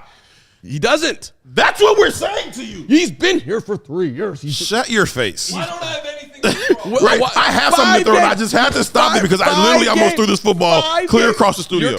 So we're comparing. What is wrong with you? We're comparing Bajan's body of work to Justin's. You're talking out of both sides of your mouth right now. How does he not understand this? You just sat up here and told us that Derek Carr's thrown for 36,000 yards. 38,000. 38,000. But you're going to tell me that. So you're going to compare his 10-year career to Justin's 2.5? We're talking about who has been the better quarterback. What we're really talking about is who you want for the next 4 weeks. That's what we're really talking about. Carr would want current Brett Favre Definitely. right now over Right Justin now. Fields because all the Right yards now. he threw in his career. Right now. Take Troy Aikman out of the booth. Yep. Put him down there so they can go on a All Super those Bowl yards run. he threw. Yep. Jesus Christ. Again, I don't think we're going to be able to get through Super Chat. I don't think It's we're going to gonna get through be it either. Well, we could throw Carm off the I'm set just- and then just read them. I mean, I could just take off. I Very definitely happy feel to like. read No, I was listen. At least go to the bathroom. I mean, I can't listen. When you go back and watch the Vikings game and you watch the way they just absolutely crushed him and Justin was killing him. I don't know. I mean, I don't know what I was missing. I mean, he was incredible. Herb, can we talk about your plays from He the was. game? I would it love was to, but amazing. you know what? When It's they just- threw up 12 points on the Vikings, I mean, I don't know. I mean, that was sweet. When he fumbled twice in the fourth quarter and nearly lost the damn ass game, that was incredible. Listen, there is no quarterback in the NFL right now that I would rather have than Justin Fields. Listen to me, Bears Nation. Listen to me talk about how much I love him. That's what everyone does in this town. I love him. I turned this show off 5 minutes ago, and I'm on the show. Right.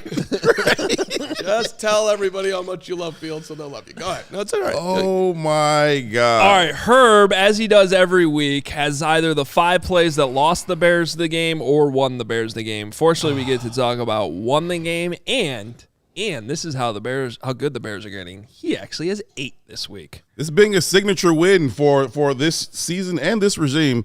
We got 8 this week. I tried to cut it down to 6, but it didn't really work. So I decided all these plays mattered. So let's just get started. Justin being Justin, 13 minutes, 40 seconds, first quarter. Bears got the ball 3rd and 3. They're at the minus 38. Justin Fields scrambles for 13 yards. It was amazing. Has Derek Carr ever scrambled for 13 yards? I don't think so. Someone look up his career rushes. He's never done it. It's the opening drive. It's 3rd down, and he used his legs to make a play, pick up a big first down. He actually did it again on the next drive when he was backed up at the goal line, and probably 90% of the quarterbacks in the league would get sacked for a safety on that play. It was incredible. He gets out of that, picks up 20 yards. It was amazing. It was Nasty. It was nasty. DJ Moore, second play. DJ Moore, QB1. 10-22 in the first quarter. Bears got the ball at the plus 16. DJ lines up at quarterback, fakes it to Justin Fields because he's so awesome. Everybody thinks it's going that way. No question. And then DJ basically walks around the left side. Great block from Braxton Jones. Escorted him into the end zone. Bears go up 7-0. Justin actually got away with a false start on that play. Like I went back as I was watching it. He's like, did he? Yeah, they didn't flag him for it, which was great. Which surprised me because I thought once everybody saw him out there, everybody would have been looking at him, and that flinch would have cost him. Including the refs, right? Yeah. But he got away with just a little bit of a flinch. Hands down, best decoy in the NFL. No doubt about it. Hands down. No doubt about it. Him and Taysom Hill all day. Let's go. Let me see this right now. Justin Play Fields. number 3, trip sack. You can't do that, right? It's 7:44 in the first quarter. The Lions have the ball. He Second and 100% 6. false started. Oh, he You're right. did. Oh man, that was he did. blatant. Patrick Mahomes is having a press conference right now to complain about this. Oh, he definitely Oh my did. God, that was a bad false start. He definitely did. 2nd and 6, Lions got the ball there at the minus 49. After the Bears scored their opening touchdown, Lions are trying to answer. Their center, Glasgow, he trips. He literally trips Billings, who's got a little bit more wiggle than people give him credit for. He had a little pass rush going on. Center says, I can't block you. I'll just stick my foot out there and trip him. That cost him 15 yards. That backs him up. And then Yannick Ngakoue finishes the drive with a sack. That trip sack sequence, very, very important for the Bears win yesterday. Another time that the Lions had the ball, 14 minutes, 15 seconds in the second quarter. This was one of the biggest plays of the game. It really, really was. It is 3rd and 10. Lions are at the plus 35. They're down 10-0. They throw a swing pass out to Jahmyr Gibbs, who's one of the most explosive running backs in the league. Hits him right in his hands. They've got it blocked up perfectly. There's nobody between him and the end zone except Eddie Jackson kind of coming over there, and he doesn't want anything to do with that. He's going to hit that lane, and he's going to score. He's guaranteed going to score if he just catches the ball. He dropped the ball, and then it's 4th down. They throw a pass. Jalen Johnson gets his pick on 4th and 10. But Jahmyr Gibbs catches that ball. He 100% scores a touchdown, and they're looking at 10-7. That was a huge, huge play in the game. That was big. Although you could argue they ended up coming back and tying it anyway, but still, they had the Bears actually had a back-to-back plays there where they were kind of, well, they gave up a big run when the Lions flipped their line. Yep. They weren't matched up to it, and then on that play they had defensive confusion. I remember Yannick Ngakoue is yelling back to Brisker, "Hey, no one's got this guy." Yeah. So they had defensive confusion, and they didn't have the numbers to the other side. Now that's a good example too of Eberflus adjusting because they had a couple plays there that weren't great. And then they pretty much figured it out the rest of the game. Halftime adjustments there, too. Anyway. They definitely figured out things don't go the Bears' way much of the second quarter thereafter. Obviously, the Lions take a 13-10 lead in the halftime. But third quarter, 3 minutes and 26 seconds left. Our guy, Kokomet, gets his Popeye catch. He catches that ball. It is third quarter, 3rd and 4. The Bears have the ball at the plus 44. The game is tied at 13-13. Kokomet runs an out route and catches the ball with his bicep. It's a great catch. Eat your spinach. You got to eat your spinach, man. He catches that ball with his bicep. Campbell's like, no way he caught it with his bicep. I'm challenging that. He did catch it with his bicep. First down, Bears call on the field stands. They continue to go down and drive in for the game-leading score. And Braggs was still yelling at Kokomet anyway. Same drive, just a little bit later, the biggest play of the game. Sail route, free play all day. The Bears get the ball. It is 4th and 13, a minute 42 left in the third quarter. Bears got it at the plus 38, game still tied 13-13. The Bears don't really want to run a play. They're trying to just get them to jump off sides, and if they don't, they'll punt the ball. Justin Fields and the offensive line brilliantly execute the dummy snap. Greatest play in Bears history. It was. Arguably was. It was in the last 10 years. It was pretty freaking good. They did everything right. Justin Fields sold it with the calling out the protections. The offensive line sold it. They're calling out guys. Kokomet's tapping his helmet. Like, everybody's doing everything. And the Lions think they're really going to snap the ball. They jump off sides on the dummy count, and the Bears are ready to go. And straight down the field, he hits DJ Moore in stride for the touchdown. Sign of a well-coached team, too. It really is a sign of a well-coached team because they had that thing in play. It wasn't just like, oh, okay, what happened? That was the design. The play was to get them to jump off sides and then run that. It was really, really well done. And I think it worked because the Bears have been going for fourth a little bit lately. They did it against the Vikings on 4th and 10 and picked it up, I think, to Kokomet. And so I think the Lions, like, maybe they are actually going to go for this thing. Well, did you think in the moment that they were going for it? I thought they were going for it. So did I. I thought they were going for it. They sold it to the Lions. They sold it to me. They sold it to me. You. People thought. Hoge, did you think that they were? I was still talking on the postgame show about how I just couldn't believe they made that decision when in reality it was way more thought out than that. Which all the credit in the world for them because that's a high level. It's high level coaching. It's high level execution. It's a high level throw. It's a high level route. They did greatest play in Bears history, like Carm said. They did everything right on that play. A couple more plays. Oh my God. Third quarter on the ensuing drive. Lions have the ball. It's 1 minute and 3 seconds left in the third quarter. They're at the minus 29 after the Bears had scored and gone up 19-13. Fumbled the snap. They double clutched the snap and fumbled it, and TJ Edwards recovered. He recovered that, and he also recovered Andrew Billings' foot. And that's how he got hurt on there because he grabbed the ball and his foot. And so now he's like just stuck there, 330 pounds, standing there while everybody's fighting for the ball and his foot. I talked to him in the locker room after that. He's like, man, they were on my foot. I was like, I was just trying not to get a personal foul because I was really ready to throw all of them off of me. Like, get off of me because they're like twisting at his foot in the pow. I don't know if they were really just trying to hurt him, but the ball is right next to his foot. And TJ literally has both of them in his two arms. And so he's like, man, I was just trying to get up out of there. A couple other times the Lions were trying to hurt. Yeah. That Gator roll on DJ Moore was not cool. Not cool. I ain't cool with that. I wouldn't mess with Andrew Billings. No, I wouldn't mess with Andrew Billings in any way, shape, or form. And he's been a huge signing for them. Talk about that number 1 run defense, number 2 run defense. I dare you to go up to Andrew Billings and tell if Andrew Billings Derek was on the Carr's show, better than Justin Fields. If Andrew Billings was on the show, I wouldn't have even spoken. I would have just walked off the set. Hey, it's nice how the defense has those guys' backs. Like, you talked about it earlier, but when Anzalone hit Mooney late on the sideline, and the whole defense is over there like, what? Like we not going for that. It's still amazing they don't get the calls. They don't. They got that one. They got that one, but but they don't get them consistently. Last key play that I thought of the game happened at 14 minutes and 19 seconds left. Justin Fields did what Justin Fields does. It is the fourth quarter. He's got it at 3rd and goal.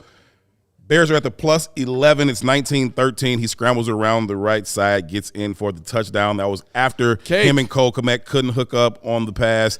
maybe a little bit better throw. Certainly could have caught the ball, but they didn't hook up there. He just does it himself on the next play. Free money. Yeah. Green grass. Yeah. Let's It's go. gone. Derek Carr never gets close to that. No, he wouldn't even tackled at the Jared 20. Goff wouldn't even consider taking off on that. He would have lost. Carr would have lost 20 yards on that play, No doubt about it. and never would have found an open receiver either. Can't A lot of key plays, 8 of them in that game, but the Bears got a huge, huge signature win, not only for the season, but for this regime, and I think Flus has saved his job. Now, if they go 0-4 or something like that, we'll be back talking about it, but I don't think that's going to happen because I think they're playing really, really good ball. We're talking about this defense. They're getting better. They're improving. This defense has arrived. They're legit. Like, it's not we've been saying it enough. Like, the defense is legit. They have arrived. Now, on that note, I have a PSA I want to share for the week. We're just to set the ground rules for the week here, but we'll do that in a second because first. Oh no, we're doing it again, huh? Okay, keep going. First, Yep. I'm going to talk about Hero Bread.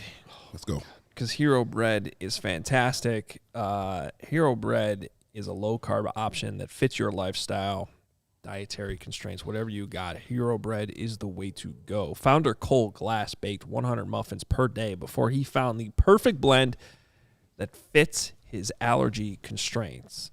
That's what pushed him to start Hero Bread. And the taste, the texture, the bread is soft, it's fluffy. Braggs calls it scrumptious all the time, which is one way to go. It's high fiber, ultra low net carbs, and 0 grams of sugar per slice. And you can get 10% off at hero.co when you use CHGO. Hero makes sliced breads, buns, tortillas that are available both on hero.co and on Amazon as well. They have fewer calories than the leading national brand. Right now, Hero Bread is offering the CHGO fam 10% off your first order. Just go to hero.co and use code CHGO to save on Hero Bread today. That's hero.co to save 10% today.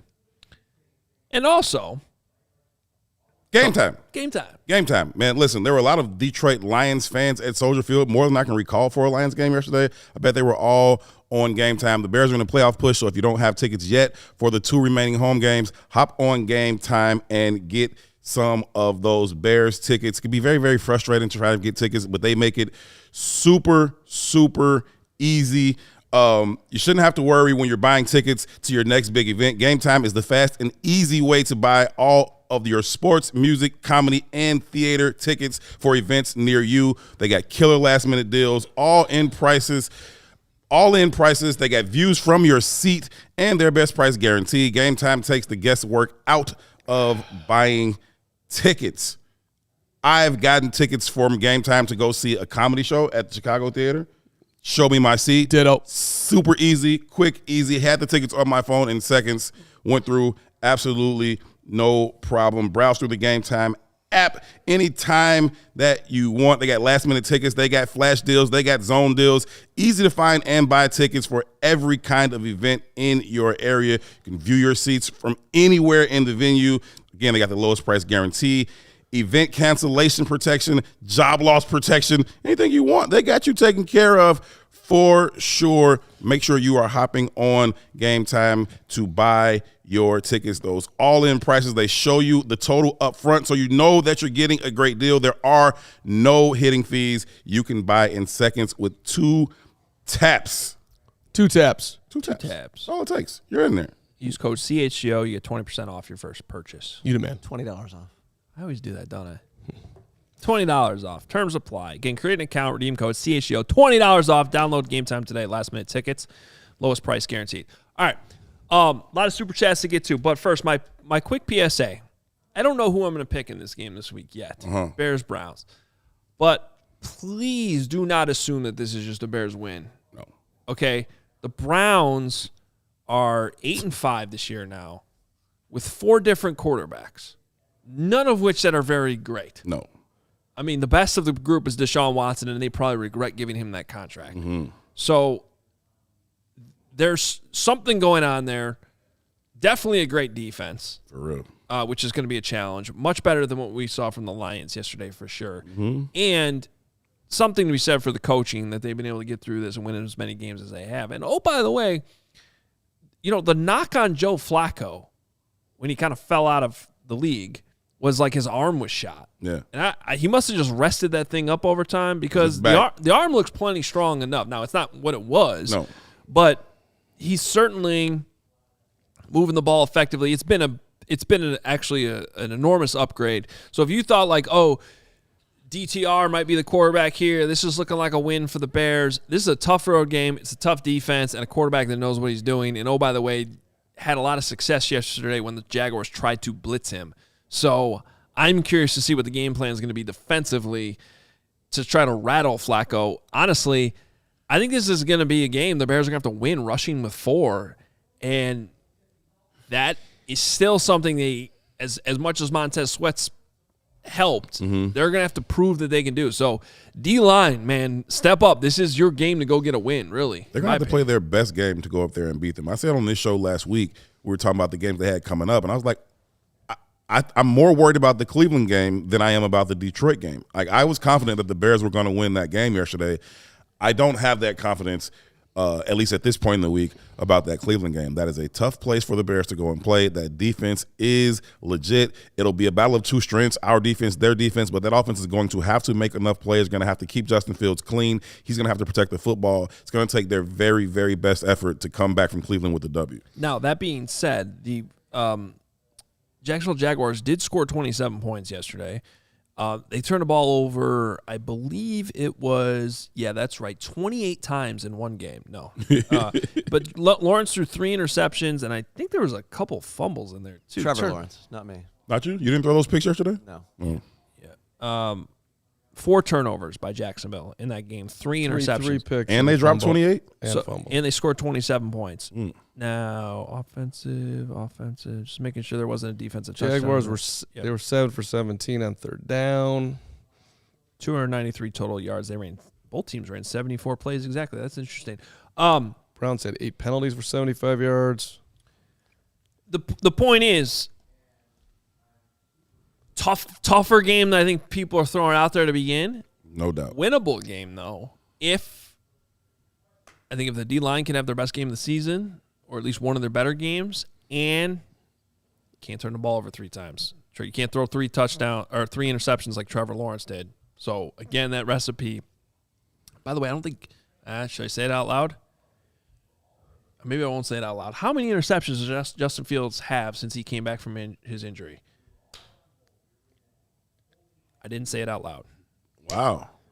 Now, fumbles have been an issue. Yeah. And you can't have those. But yesterday he didn't do it. No. And so, I think almost had one. It sounds simple. He did put the ball on the ground twice, but once was down, and the other one he was apparently throwing the ball. Yeah, he was trying to throw it away to, I think it was Colkin that was over there. That's what led to the 4th and 13. Listen, Joe Flacco's a stat show. I don't care how many yards he's putting up there. The Bears defense should have success here. However, it's an incredibly tough game. They're a 3.5-point underdog for a reason. Take the under. The Browns on the score. The Browns are 8-5. I mean, it'd be an incredible win. And incredible. That was a big win over the Jaguars yesterday. No question. I don't think I'm going to pick the Bears in this game. I just don't. It's just a hard game for them to go up there and win. That's why I said earlier, if they do come back with a dub, it'll be because the defense did what the defense has been doing, but also because Justin Fields and that offense went up there and played really, really well. And if that's the case, I don't want to talk about any of these quarterbacks anymore. Well, and that's why I agree with you. Like, this was Matt Eberflus' signature win yesterday. This is easily the best win they've had this season.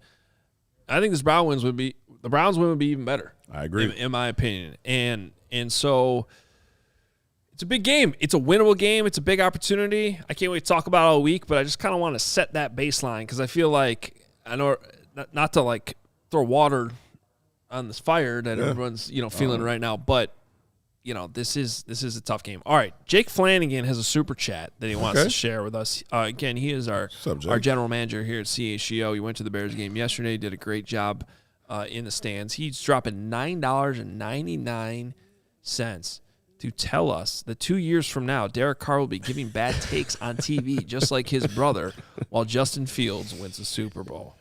Derek Carr. At least he didn't say like Mark Carman. Okay. That is very nice of him. It was implied. Derek Carr. I'm not. Derek Carr at his last. Let's see here. Should I mute him? We could mute him for this, where we just rip on him. Because Carm, I gotta be honest. Yeah. We have a lot of these super chats to get to. Most of them are about how stupid you are. Yeah, and you can't respond to every single one. I'm not trying to respond. Go You're ahead. just Shut going to up and have to take take it. the L. But if you do keep talking, we'll just take probably the get a option. few more. So, Or option B is I think Herb and I can just leave. Maybe Lawrence leaves too. and then you just go through these And super then chats you back can just and forth go with it. through. I'll sit here until 3 o'clock. Let's go. No, read the super chats. I'll just go mute. Three. Come on. You'll be here till 4. Just read the super chats. Thank you, Jake. I hope you're right, my brother. Let's run. So Let's go, GM. D. Shumack has a three pack here. The first one was from before Carm started opening his dumb mouth. But then I love there's this show. $25 total. So These are my people. We appreciate you, Shoemaker. He says, I agree with Herb as everyone should. No. When the coaches trust Justin, he does more than enough for the Bears to win. Win-loss record not reflective of his play. Took it out of his hands against the Giants and Falcons last year and the Broncos and Lions this year. The Shoemaker comes back. Justin Fields made plays to win against the Commanders, had 2 game-winning touchdowns dropped. The Vikings, the Eagles, the Lions, and Dolphins in 2022. The team around him did not record. won in the Commanders. Record is poor. Record is a poor stat to use to measure Justin Fields' impact. He left out the Commanders game, Darnell Mooney. No, he didn't. No, he said that. So that was the first one? Yeah. No, I feel you. Last thing from Shumack, we certainly appreciate you. 50 yards a game for rushing, 250 a game total, multiple 300-plus total yards. Passing yards is a poor stat for mobile QBs. Listen, man, you give me 200 in the air, another 50 on the ground. That's a quarterback you can win not only with, but because of, and if you can't, that's on you. Well, and I said before the year, like, to me, I know he said 4,000 yards passing and be the first quarterback in Bears history to do that. I just wanted 4,000 yards overall, and he's still on pace to do that despite missing 4 games. That's it. So it's been a pretty good season, guys. Antonio, 499. Fields has a higher QBR and rating. Go get the sales guy and make me a Goose Island. and go get and me a Goose Island. Love you most days, Carm. You tripping today? Thank you. Would you like to read one? Sure. John Davis, my guy. Carm, take the L. You sound ridiculous talking Derek Carr. We had 190 yards passing yesterday against the Panthers. Against Stop the it, please. Panthers. Okay. Did they win the game 28-6? I mean, what are we talking about? By the way, look at his touchdown to interception ratio is last X amount of games, but I'm sure that he's just been horrible. All right. He sucks. He's completely worthless. 199 from Kevin. We appreciate you. Carr has 39 rushing yards. Justin, 500. Right. That's sustainable. That's what we want of our QB. Muhammad, Justin Fields' last 17 games, 3,004 passing yards, 25 touches, 11 picks, 1,237 rushing yards, 8 more TDs. Not bad numbers for a running back. Wow, I didn't see that coming, Muhammad. Did you know that last year? That took a turn. Yeah, that did take a turn. I think he was being sarcastic. I think. Oh, I hope so. That I was think that so. was It's sarcastic. pretty good either way. Yeah. Listen, last year Fields threw for over 200 yards twice. He's done it 6 times this year. There's massive improvement. There's no doubt. It's good. Don't come back now. I'm not, You- you don't come back. Did you see your halftime video yesterday? He's holding on to it too long, and he's fading into coverage. He's doing all this. And today, he's the greatest quarterback that's ever played football. This one is definitely for you, Carm. Nothing about my analysis of yesterday's game has changed. That's not the conversation we've been having. And I went through it in detail post-game, that there were still in the second half plenty of misses. He missed Komet for a touchdown. He overthrew DJ Moore. He held onto the ball too long. I said all that yesterday post-game. He missed Moon. Moon missed him. Like, Moon drops the first one, then he misses him on the He next threw it one. late. Makes it a little bit harder than it needs to be on Cole Komet. Airmailed it on DJ. Like, nobody's saying he's perfect finished product. So the take is that Derek Carr's just completely fallen off the map and he sucks, and I'm missing that, and that Fields is way better. He's than only him. slightly Okay. he's All only right. slightly better than his brother, who's maybe the biggest 39, bust he ever. got it. Okay, great. But it doesn't. Yeah, I'm not watching the Saints area. The stats don't say that when you look at them. But go ahead. Okay, keep going. No, that's for you. Yeah, go for it. Rise of the Bond 3, my guy. Or Bone. No, whatever. My guy. Quarterback tandem of Fields and Bajan. Who stops that? Exactly right, Rise. Appreciate you, Rise. That's the way I look at things. I knew you'd enjoy that. Thank Rise you, of the Rise. Bun, we appreciate John you. Watkins, $5. Guaranteed Atlanta will take Fields exchange for a first rounder. They won't be able to draft a franchise quarterback in the first round this year. John, we shall see. If Ryan Poles goes down that way. And Antonio Havis, my guy, $1.99. Told y'all he was trolling. Definitely trolling. Piztola, this is my guy every single day. He gives $2 to try to get me fired. All you got mad at me for asking to replace Carm. Thank you, Philip. Appreciate you. Hope you have a great day in Piztola land. New England only Bears fan who's now lying for $10. I was about to sign up for the Diehard membership, but these Carm takes just talked me out of it. I'm going to use the money saved for some aspirin. # bear down. New England, I will buy you your membership. How's that? Let's go. You're in. Quick shout out to you, Main Street Sports. I'm a new CHGO Bears diehard, so thank you. Thank you. What's up? You're good to see you. Welcome to the fam. I would say still sign up. See, the Diehard membership gets you extra stuff. Well, also you could yell at Carm in the Discord. Yeah, you can yell at Carm in the I was Discord. in there this morning. You get private access to yell at Carm, which is worth its money in gold. You get my newsletter that comes free of Carm stats. # Carm stats in there. Speaking of Carm stats, we got a double dipper from Michael Erlander. The Saints have scored 0 touchdowns twice this year. That makes Carr 200% worse than Fields. # Carm stats. Thank you, Michael. That's pretty good Carm Good stats. research. Good research. Like it. Who else we got? That's him running it back. Same guy, $5. Bagent career winning percentage is .500. Stafford's is .470. I like this guy. Better I than like this Stafford. guy. I Better like than this guy. Stafford. Mark Sanchez has thrown for 3,000 yards twice. That means Sanchez is better than Fields as well. # Carm stats. Hey, start this whole # Carm stats thing. Keep that rolling. This is good. Keep those coming. I like it. That's fine. Great. Sanchez was amazing. Love that guy. Crystal, what's good? Carm, you are definitely tripping today, and you know I'm with you. I feel like she says that at least once a week. Like, you know I love you, but you're tripping, right? But Carr over Fields is crazy. But hey, guys, keep up the good work. I love all these people. Crystal, Nobody has your back in life more than Crystal does. And she is saying you're tripping. She's listen, I love Crystal to the end of the earth. I have Crystal's back too. I just don't think that Crystal's been sitting here watching a ton of Saints games, but maybe she has. Maybe she's watching the Saints every week. So are you, and so are you. You guys have just watching Derek Carr and breaking him down. And so are you, clearly. Yeah. I'm not saying I've watched love you every too, snap, but Crystal. every Sunday night I go home and I watch all the highlights of all the games I missed. Okay, that's not the same as watching Derek Carr every day. Like you're. But keep going. Let's go. Who's next? It's giving me a good idea that Derek Carr has not been a win for the New Orleans Saints this year. All right, we've moved on from yelling Next. at Carm. Big Please. Cram, 1999. My guy. There's Big many Cram. times I get frustrated with the process, but then again, I'm a Bears fan and I don't know how a successful process even looks like. But if these last games are at least fun, that's a win in my book. I think we're already there, Big Cram. Honestly, the fact that we can even be looking forward to this week right now is a huge win. Meaningful football in December for the Bears right now is definitely a win for the year. Jason McKenna, $5. Appreciate you. Great coverage as always. Another pro-Justin argument is that he took a major beating yesterday, but still only missed a handful of throws. Keep him. He's tough. You can't. Whatever you think about him, kid's tough. There's no question about that. The question is how he plays sustainable, which I think I will argue for you on that one, because quarterbacks get hurt all the time playing the game. They don't have to be, just because you're a running quarterback doesn't mean it's more likely you're going to get hurt. Yeah, that's true, but he does put himself in harm's way quite a bit. But He takes some shots, and he's probably always going to miss 2 to 4 games. He's probably always going to miss 2 to 4 games. But as he matures, if he just gets rid of the ball just a little bit quicker, he will take himself out of harm's way more so than he has in the past. This is a good super coming up on this topic I want to touch on here, and I know it's coming up because I saw it earlier. Tanner, $10. It was so nice to see Demo get smashed in the mouth last night. Wow. Talked to Jaquan about that. They had a couple of one-on-ones, and he was like, I had to remind him, like, it's still me from last year. He's like, no, that's my guy. I love him, but it was definitely fun to play against him. Isaac, $5. Hot take, this defense is better than 2018 because of the upside and the age of the defense. Players under contract for a few years as a core without a dominant 3 technique. That's an interesting It angle. may be set up for longer term. I don't know, but that Which I defense think is his was legit. point. Like, I think, yeah, pound for pound right now, how they're playing, there's no way that – I mean, obviously that 2018 defense was ridiculous, but if your point is they're set up for longer success, I think you might have a point there. Yeah. Jay Toasty, $4.99. What I can't get over is how good this D looks without a notable 3 technique.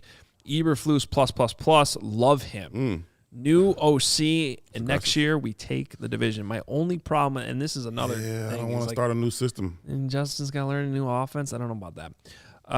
Chris Peguero, $9.99 update. Bears defense special teams on fantasy was a beautiful play by me. Draft Marvin Harrison Jr., move along in life. Trent was out there giving his best Devin Hester yesterday. Usually he just fair catches the ball, which is fine.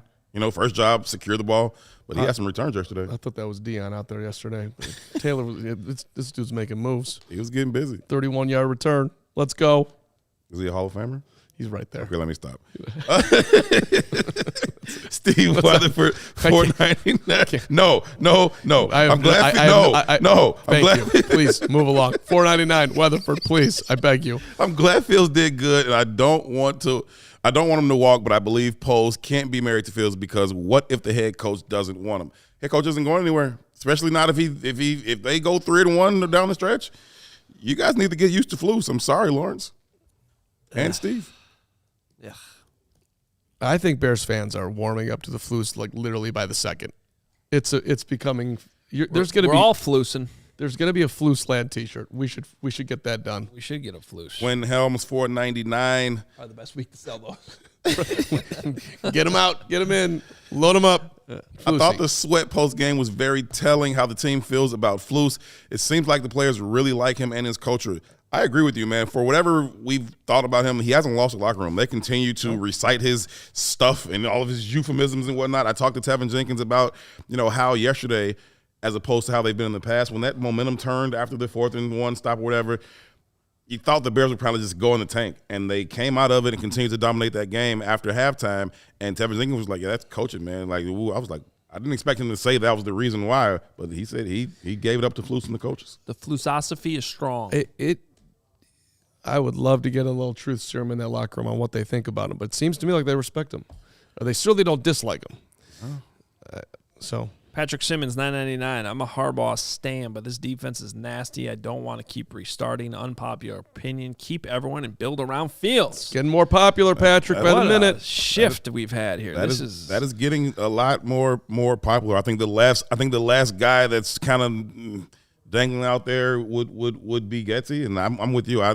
If you're going to keep Flus and Fields, I don't really want to start another system. I just don't. Yeah, I mean, the only thing I would be like is if they got rid of Getsy and just promoted Janoko. So the offense is the same, but I'm not saying that they should do that. I think stability is a good thing sometimes, and you got to allow these guys to learn on the job too. Yeah, first-time head coach, first-time OC. Like, they're going to go through growing pains. First-time GM, first-time president. You can't just be like, they can't do it. Now, in some cases, they can. I mean, there's certainly been examples of that. But we're still seeing growth here. How bad did you – I'm sorry. No, I just want to ask a question. Who do you think that Poles is bouncing these questions off of? I think he's got to be going back to his guys in KC, right? Hey, I'm thinking about this. I'm thinking about that. Would you keep this? What would you do there? Well, I mean, I think definitely his guys in the building. And Ian Cunningham, for sure. I would hope Kevin Warren. That's what I'm really asking. Like, you think he's in there? I think they're having, And then you got to call up Derek Carr in New Orleans and get his thoughts. I would call Derek. You got to. He's going to be on TV with his brother. Yeah. And Flanagan. What were we doing? And Herb. Lakis, $10. Honestly, the game yesterday made me think more about moving on from Justin. I won't be mad if he comes back, but he just holds on to the ball way too long, getting absolutely beaten up out there. He did take a beating. A lot of guys took it. That was a physical football game yesterday. It was. Whatever health they gained on the bye week, I think those bumps and bruises came back yesterday in full force. No doubt. Patrick Simmons, $19.99. My biggest dream for the season, the Bears in Lambeau with playoffs on the line. If they win, I'll get Green Bay sucks tattooed on my knuckles below my existing bear down knuckle tattoo. Wow. Man. Is the Green Bay sucks chant in the South Tunnel at Soldier Field, is that like one of the greatest traditions, or is it annoying?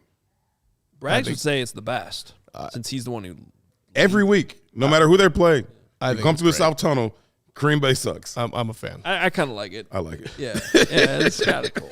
It's great acoustics in that tunnel too. Yeah, the fact that they do it every week, and they haven't beaten that team since 2018. They still do it every week. They still do it. Fantastic. Jay Toasty, $5. We appreciate you. We won't make the playoffs, but I don't know.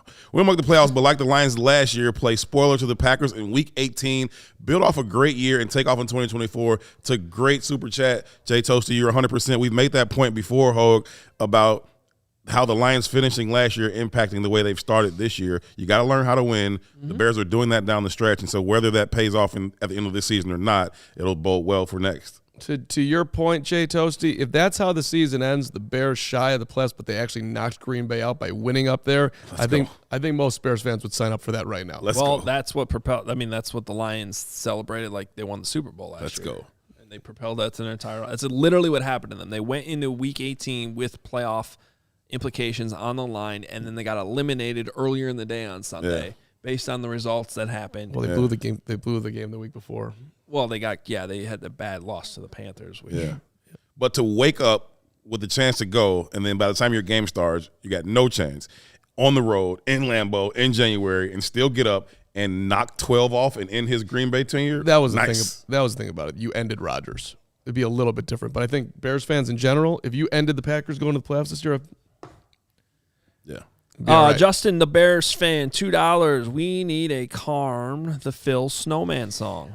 I got to be honest, Justin, the Bears fan, I'm working on that one in my head, but I was also working on a flu song this morning. Maybe stop working on songs and watch some film of Derek Carr. I'll watch Derek Carr film.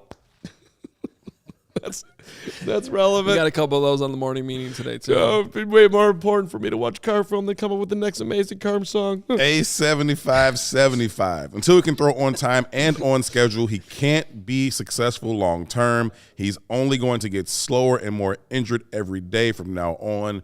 Time to pivot. And he Not followed Carr. it up with another fiver. Okay, this is the question I want to answer because I think it's a fair question. Ace 77. Yeah, we just had this guy. All right, $5. Hoge, do you think Fields can evolve into an elite passer before he loses his elite athleticism? And this is a real thing. If you are going to extend Justin Fields, chances are, as electric as he is, by the end of that extension, he most likely will not be a 1,000-yard rusher. You probably don't want him to be. But he's going to lose a touch of this, especially because there's probably going to be a couple more injuries. There's, just father time gets you a little bit too. Sure. And so the question is, over that time period, can he continue to grow as a passer to kind of overcome some of that? Elite, that's pretty strong. I do think that, and there's plenty of examples across the league, the more time you spend in the league, the more time you pick up on things and do get better as a passer. Now, since Derek Carr is the theme of the show, that's somebody who certainly had ups and downs and never really quite got over the hump, despite his great career. I don't know. That's a great question. That's something that's part of the equation if you're going to give this guy an extension. I would just say this to you, A7575 is the expert on Justin Fields on this show.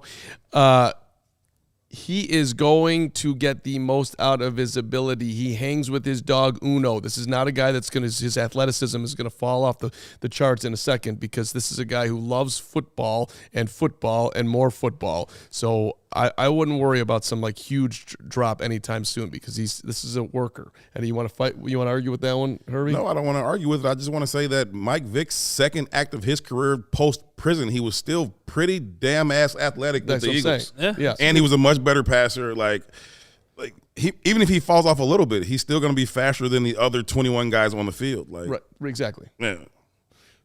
Elliot, $9.70, $5. If you pass on a QB this year, do you go all in on Justin Fields and extend him now on a more team-friendly deal? Man, you are reading my mind. I was thinking about this driving down this morning.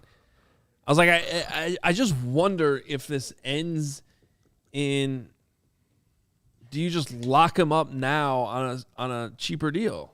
What's cheaper? Well, not having to pay him like all these other quarterbacks are getting What would you be willing to do right now? I don't know. I haven't thought about that enough, about the exact dollars. But the point of the question is to avoid $20 to avoid a Deshaun Watson-like contract or Lamar Jackson-like contract, where these guys become the highest paid at the top of their, or Kyler Murray, these contracts where it's just it's his turn, so he gets the most money in the league, even though he's not the best player. That's what you want to avoid. For sure. It's reasonable. But yeah. I wouldn't do it, though.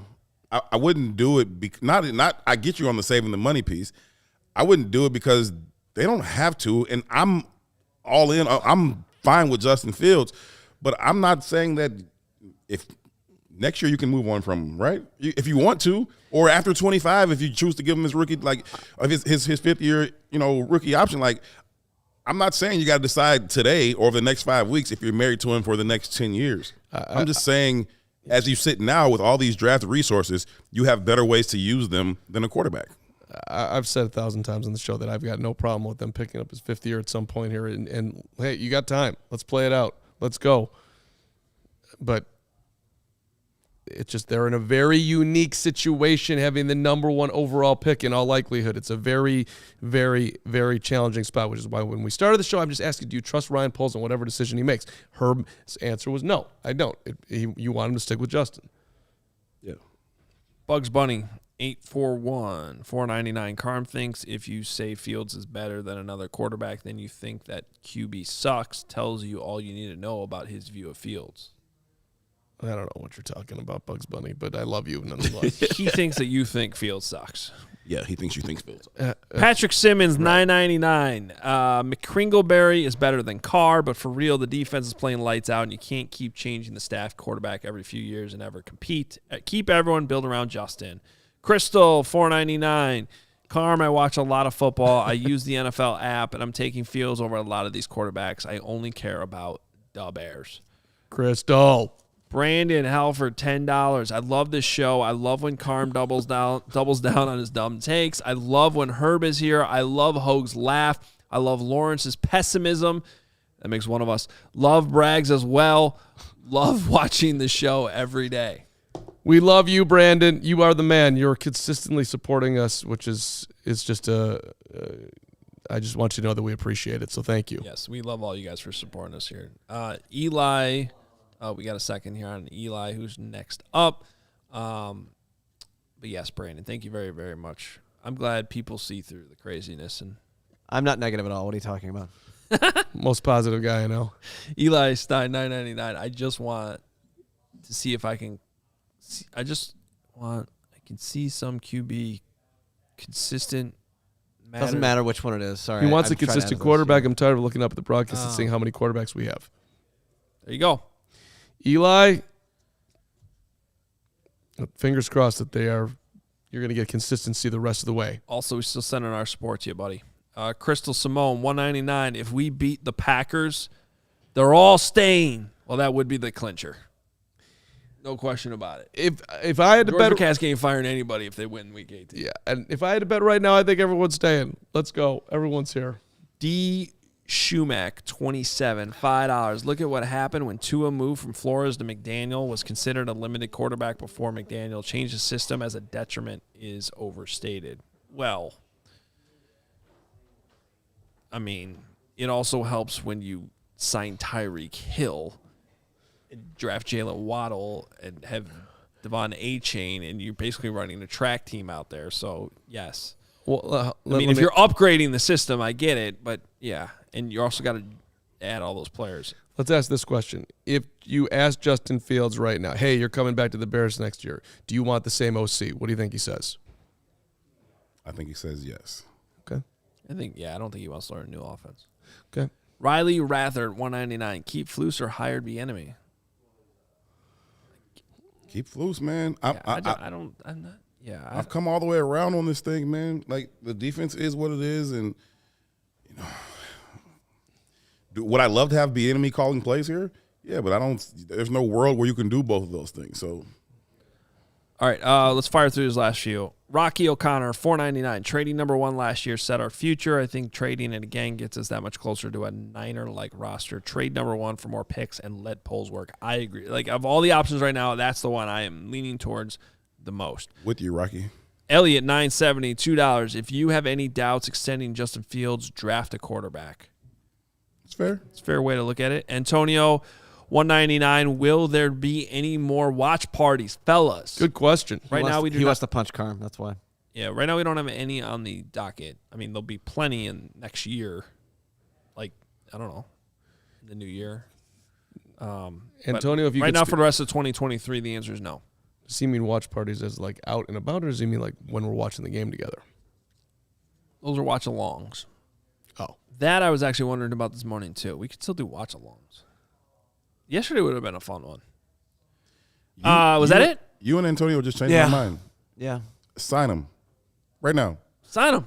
Let's go. Sign him right now. Y'all just changed my mind. I was like, no, wait. But that was kind of my point. You and Antonio just changed my mind. If you're picking Fields over those other guys, like, then why not try to extend him now? You're right. Like, you're in on him. Why not try to get a more team-friendly contract? And by the way, if I'm Fields, I'm not sure I'm doing it. 4-year extension, 160. You guys in? I was Say really it again? 4-year, 160. I mean, 40 a year. 40 is the price. That's what Daniel Jones makes. Whatever. I understand. That's what it costs. You want to do it? Yes. Well, but so you're tacking that on. That would be starting year 5, because so you get a signing bonus up front, which would be his incentive, but his salary next year would technically still be $6 million probably. Depends how you structure it. Right. Because are they ripping? So years 5, 6, 7, 8 at $40 million. Yeah. I'll do a 10% escalator each year. 40, 44, 48, 52. Okay. I'm with it. I'm No, with it, you're man. out? No, I'm with it. Sign him up. And Sign 'em up. 92 guaranteed. Can I ask you guys a question? I was thinking about this yesterday. If they trade the first overall pick, doesn't that allow them to then have like 2 or 3 players on first-round rookie deals? So, like, if you extend Justin, then you also get 3 more rookies. I don't know.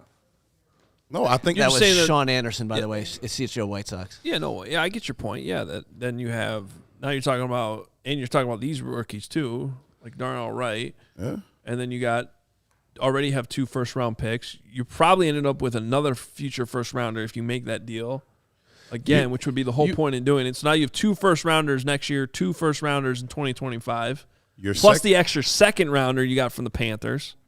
You ideally want to trade back with New England or the Giants or somebody in the 3, 4, 5 range. Get that pick. Get their number 1 next year, plus whatever else. So you're getting in your ideal world here. You get Marvin Harrison Jr. at 3. Better get Marvin Harrison Jr. Man. And you get a number 1 next year. And to your guys' thing that you sign Fields to a reasonable deal. There you go. No, I'm with it. This is Your whole secondary's on rookie deals except Jalen Johnson and whatever they're going to do with Bojack. Right, Bojack's going to, We'll see what they do with Bojack, but yeah. everybody else in your secondary, other than Jalen Johnson, will be on rookie deals. Your 2 D tackles, your young ones, on rookie deals. I think you pay Jalen, but polls yesterday on the pregame show, singing the praise of Terrell Smith in a big way. He was. He's negotiating. All right. Maybe he is. Are you kicking us off the show? I am not kicking us off the show, but it's been a tough day for most of us because of Carm's terrible take. But if you wouldn't mind giving us a like anyway, I know it's a lot to ask on a day that he's said the dumbest thing he's said in quite a long time. But Look at that face. I would just appreciate it because I've tried to sit here for 2 hours and listen to it. This guy. And it would just be very nice. We would very much appreciate it. Thank you. We would really Thank you for appreciate it, watching. guys. We all hung through this thing together. I don't know how 1,400 people are still watching this after that terrible take, but thumbs up for y'all. Thumbs up for us. We all hung through this thing together. I mean, really, yeah. Please. I was going to say is like, instead of putting Carm down now, I think the rest of us should be getting credit Yes. for, like, this was really an admirable show. yeah. We didn't kill him. And I actually can't wait to go I back didn't and mute him listen to once. I mean, all I try to do in here every day is come in and educate and entertain, and I think I did an incredible job today, and I'm looking forward to hearing from Brandon Spano about what my raise is for today's performance. I'm starting tomorrow's show by asking Cole Kmet if he thinks Derek Carr is better than Justin Fields. That'd be a great way to. I love your reasoning for why you hated the 4th and 1 call. I was listening to it on Hoge and Johnson. You what? I'm sorry. Your reason for why you hated the 4th and 1, the failed 4th and 1? I liked your reasoning. Well, that was my problem. I didn't hate, like, going for it or, like, I don't even care if you pitch it out to a running back or something. But, like, earlier in the game, you put DJ Moore in the backfield, and then you gave it to him. And you killed them with the play. Killed him. So don't you think the next time you put him back there, all eyes on him. Everyone's like, whoa. Alert. Don't give that guy. It should have been a decoy for Fields to just run with it. Yeah. I don't get it. Yeah. No, I agree with you. And I heard you when you said that, and I hadn't even thought that because I just hated it so much. Like, Not the going forward. I just hate what they did. Like if you're at 3rd and 2 and you know you're in 4-down territory, you got a fullback, you got blocking tight ends. Can we line this thing up, punch them in their mouth twice, and we should get 2 yards? That's how I feel about it. You go empty quarterback draw and then push formation into a pitch to your wide receiver. I hated it. Love the decision to go for it. 2-down territory, I was fine with that. But what you chose to do, I was like, this is why people want you fired. This is why. Like I saw your tweet. It's hard to defend because I defend him because I'm not as down on him as some people seem to be, but it's hard to defend when you do stuff like that. Right.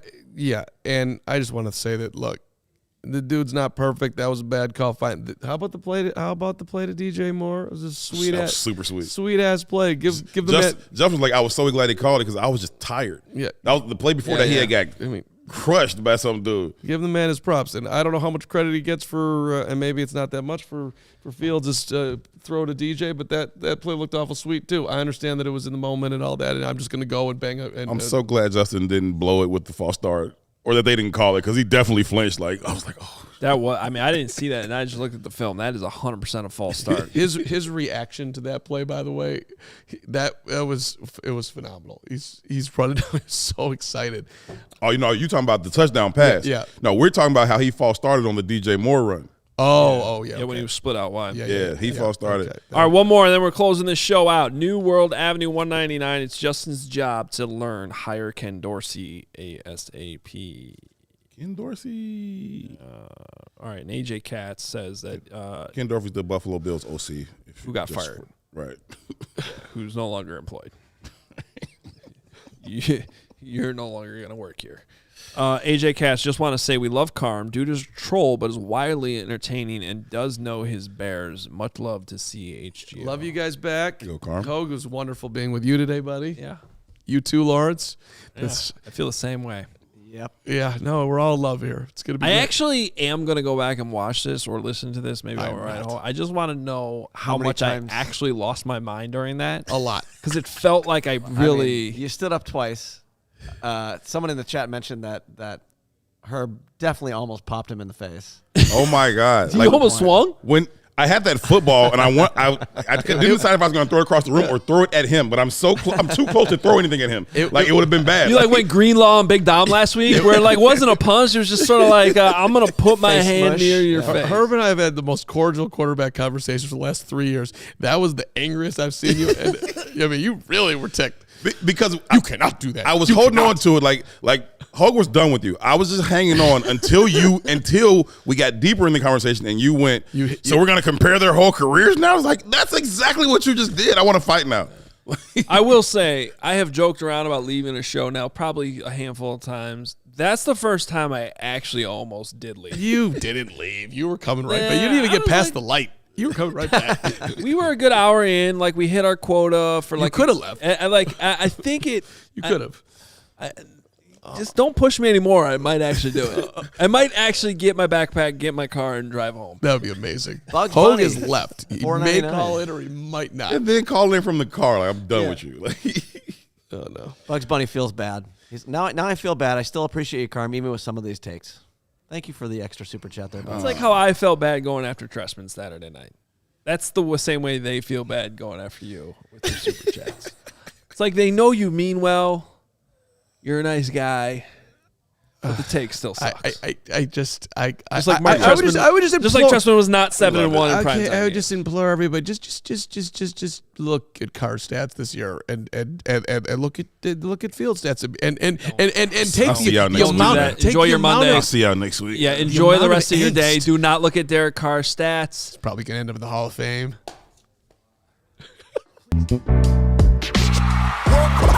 We all silly like the mayor.